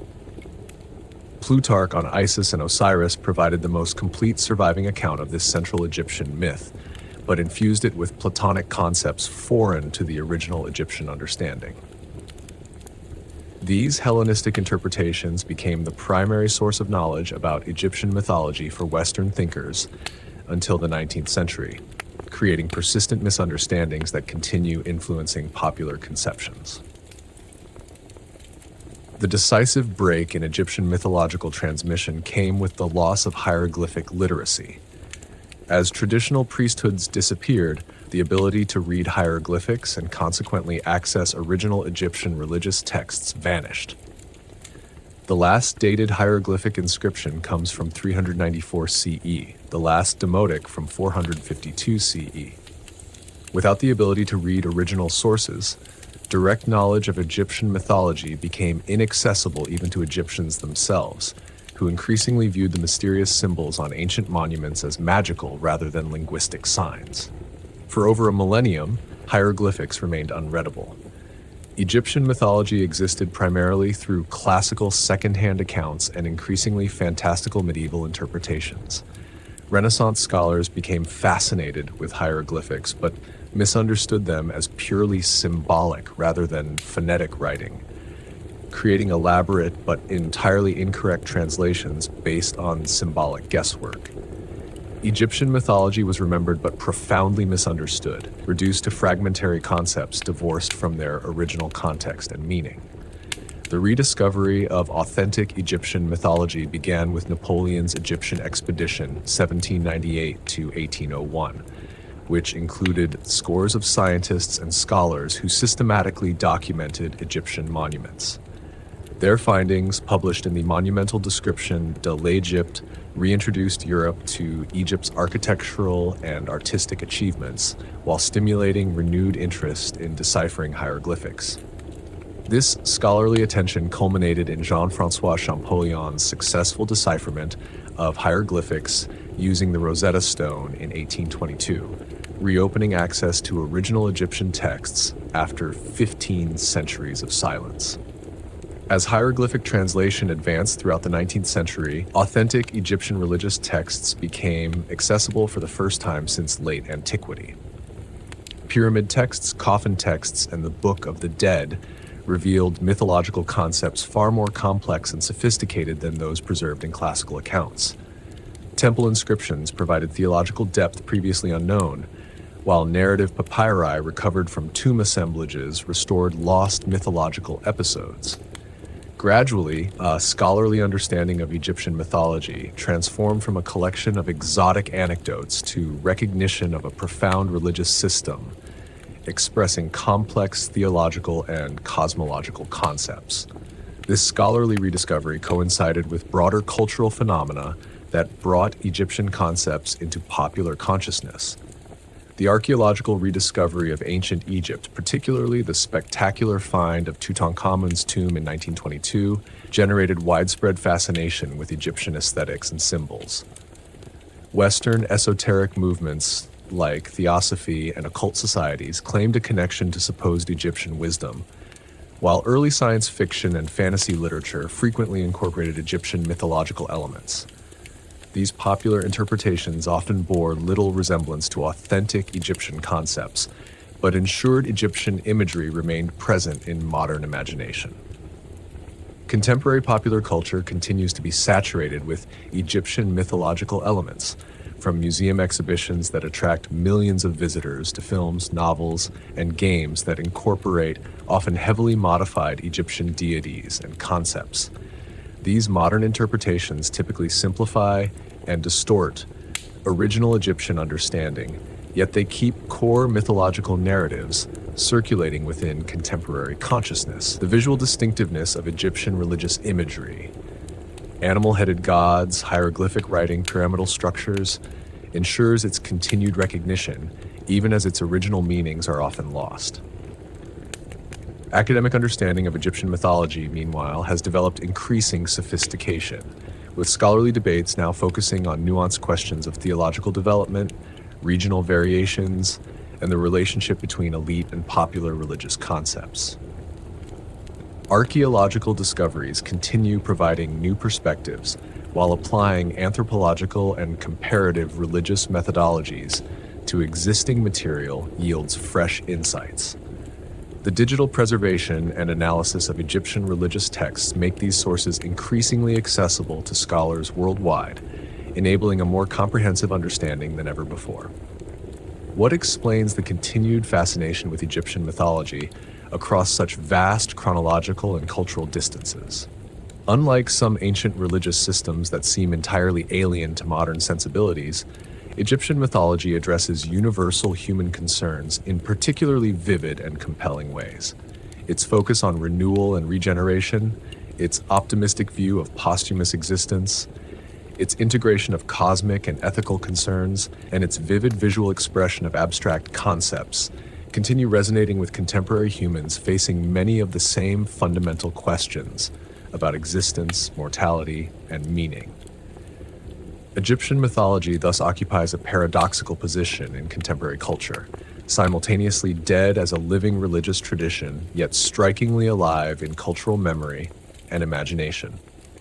The gods no longer receive offerings in dedicated temples, hierophantic priesthoods no longer perform daily rituals, and no community structures its calendar around traditional Egyptian festivals. Yet elements of this mythology permeate contemporary consciousness through museum displays, popular media, and scholarly discourse, ensuring that deities once worshipped along the Nile continue existing in human awareness millennia after their original devotees passed into history. This cultural afterlife seems oddly appropriate for a mythological system so focused on posthumous existence and cyclical renewal. Like the scarab beetle pushing the solar disk across the sky, Egyptian mythology has undergone its own form of rebirth, transformed from living religious tradition to cultural memory, from inaccessible mystery to object of scholarly study, from forgotten wisdom to source of artistic inspiration. In this continued presence, despite institutional extinction, Egyptian mythology demonstrates its own version of the eternal return it's so powerfully expressed, a testament to the enduring human capacity to preserve, transform, and revitalize meaningful symbolic systems across the boundaries of time and cultural change. Our journey through Egyptian mythology has traversed a vast landscape of divine beings, cosmic dramas, profound concepts, and enduring cultural achievements. From the primordial waters of Nun to the judgment hall of Osiris, from Ra's solar bark to the fertile banks of the Nile, we have explored a mythological system of remarkable depth and subtlety that sustained one of history's longest-lasting civilizations through more than 3,000 years of cultural evolution. As we conclude this exploration, certain fundamental patterns emerge that reveal why this ancient symbolic system continues to fascinate us across millennia of historical distance. Perhaps most distinctive about Egyptian mythology was its profound optimism regarding existence itself. Unlike mythological systems that viewed creation as flawed or life as suffering, Egyptian thought celebrated the fundamental goodness of the ordered cosmos. Creation represented triumph over chaos rather than a fall from perfection. Physical embodiment wasn't spiritual imprisonment, but the natural condition of existence. Even death itself wasn't final, but a transformative passage toward continued life in a new form. This life-affirming quality permeated Egyptian culture, from monumental architecture to daily practices, now creating a civilization that invested enormous resources in celebrating and perpetuating existence beyond natural boundaries. This optimism operated within a characteristically Egyptian framework, emphasizing balance and complementarity rather than absolute opposition. Where other traditions might position good and evil as irreconcilable opposites, Egyptian thought recognized the necessary tension between order and chaos, seeing both as essential cosmic principles requiring a proper relationship rather than the total victory of one over the other. The sun required darkness to regenerate, the fertile land needed the desert beyond its borders, and even seeming opposites like life and death revealed themselves as complementary phases in larger cycles of existence. This nuanced perspective created a theological sophistication capable of addressing existence's complexity without reducing it to simplistic moral binaries. Egyptian mythology demonstrated remarkable capacity for both continuity and adaptation across changing historical circumstances. Core concepts established in pre-dynastic times remained recognizable into the Roman period, while specific expressions evolved to address new cultural contexts. This delicate balance between conservation and innovation allowed Egyptian civilization to maintain cultural coherence across enormous time spans while adapting to changing political, social, and intellectual conditions. The mythology was neither rigidly fixed nor chaotically reinvented, but organically developed within established frameworks, demonstrating how symbolic systems can evolve while maintaining essential identity. The Egyptian mythological world was characterized by multiplicity within unity, diverse perspectives and expressions operating within overarching cosmic patterns. Regional variations, theological schools, and historical developments created numerous interpretations of divine realities. Yet these weren't experienced as contradictory, but as complementary perspectives on truths too profound for singular expression. This intellectual approach created space for both popular devotion and sophisticated theological reflection within the same religious framework, allowing Egyptian mythology to simultaneously address cosmological questions and practical concerns across diverse social contexts. For all its apparent exoticism to modern eyes, Egyptian mythology addressed fundamentally human questions that remain relevant across cultural and temporal boundaries. How did the ordered world emerge from chaos? What cosmic patterns govern existence? How should humans relate to divine powers? What happens after death? How can we reconcile order and disruption, cycle and change, individual action, and cosmic patterns? These essential questions receive distinctive Egyptian answers, expressed through culturally specific imagery. Yet, the underlying concerns remain recognizable to contemporary humans still grappling with mortality, meaning, and our place within larger patterns of existence. The visual distinctiveness of Egyptian mythological expression, animal-headed deities, hieroglyphic writing, monumental architecture, has ensured its continued recognition in cultural memory, despite the extinction of its original religious practice. This powerful visual language communicated complex theological concepts through immediately recognizable symbolic forms, creating a mythological system particularly well-suited for transmission through artistic representation. Even viewers unfamiliar with Egyptian theology instantly recognize its distinctive aesthetic, which continues influencing contemporary visual culture from museum exhibitions to popular entertainment. At its core, Egyptian mythology expressed profound awareness of existence as a process rather than a fixed state, dynamic patterns of becoming rather than static being. Creation wasn't a completed event, but required continual maintenance against entropic forces. Divine beings weren't unchanging entities, but fluid manifestations capable of transformation and combination. Humans weren't finished creations, but beings in process toward posthumous divine status. This process orientation created a mythological system exceptionally attuned to natural patterns of growth, decline, and renewal observable in the Egyptian environment, from the Nile's annual cycle to celestial movements to human development. The enduring appeal of Egyptian mythology stems partly from its remarkable balance between accessibility and mystery. Its vivid imagery and dramatic narratives provide immediate points of entry for even casual engagement, while its theological sophistication rewards deeper exploration with increasingly profound insights. The visual impact of a falcon-headed god or a golden-winged goddess captures immediate attention.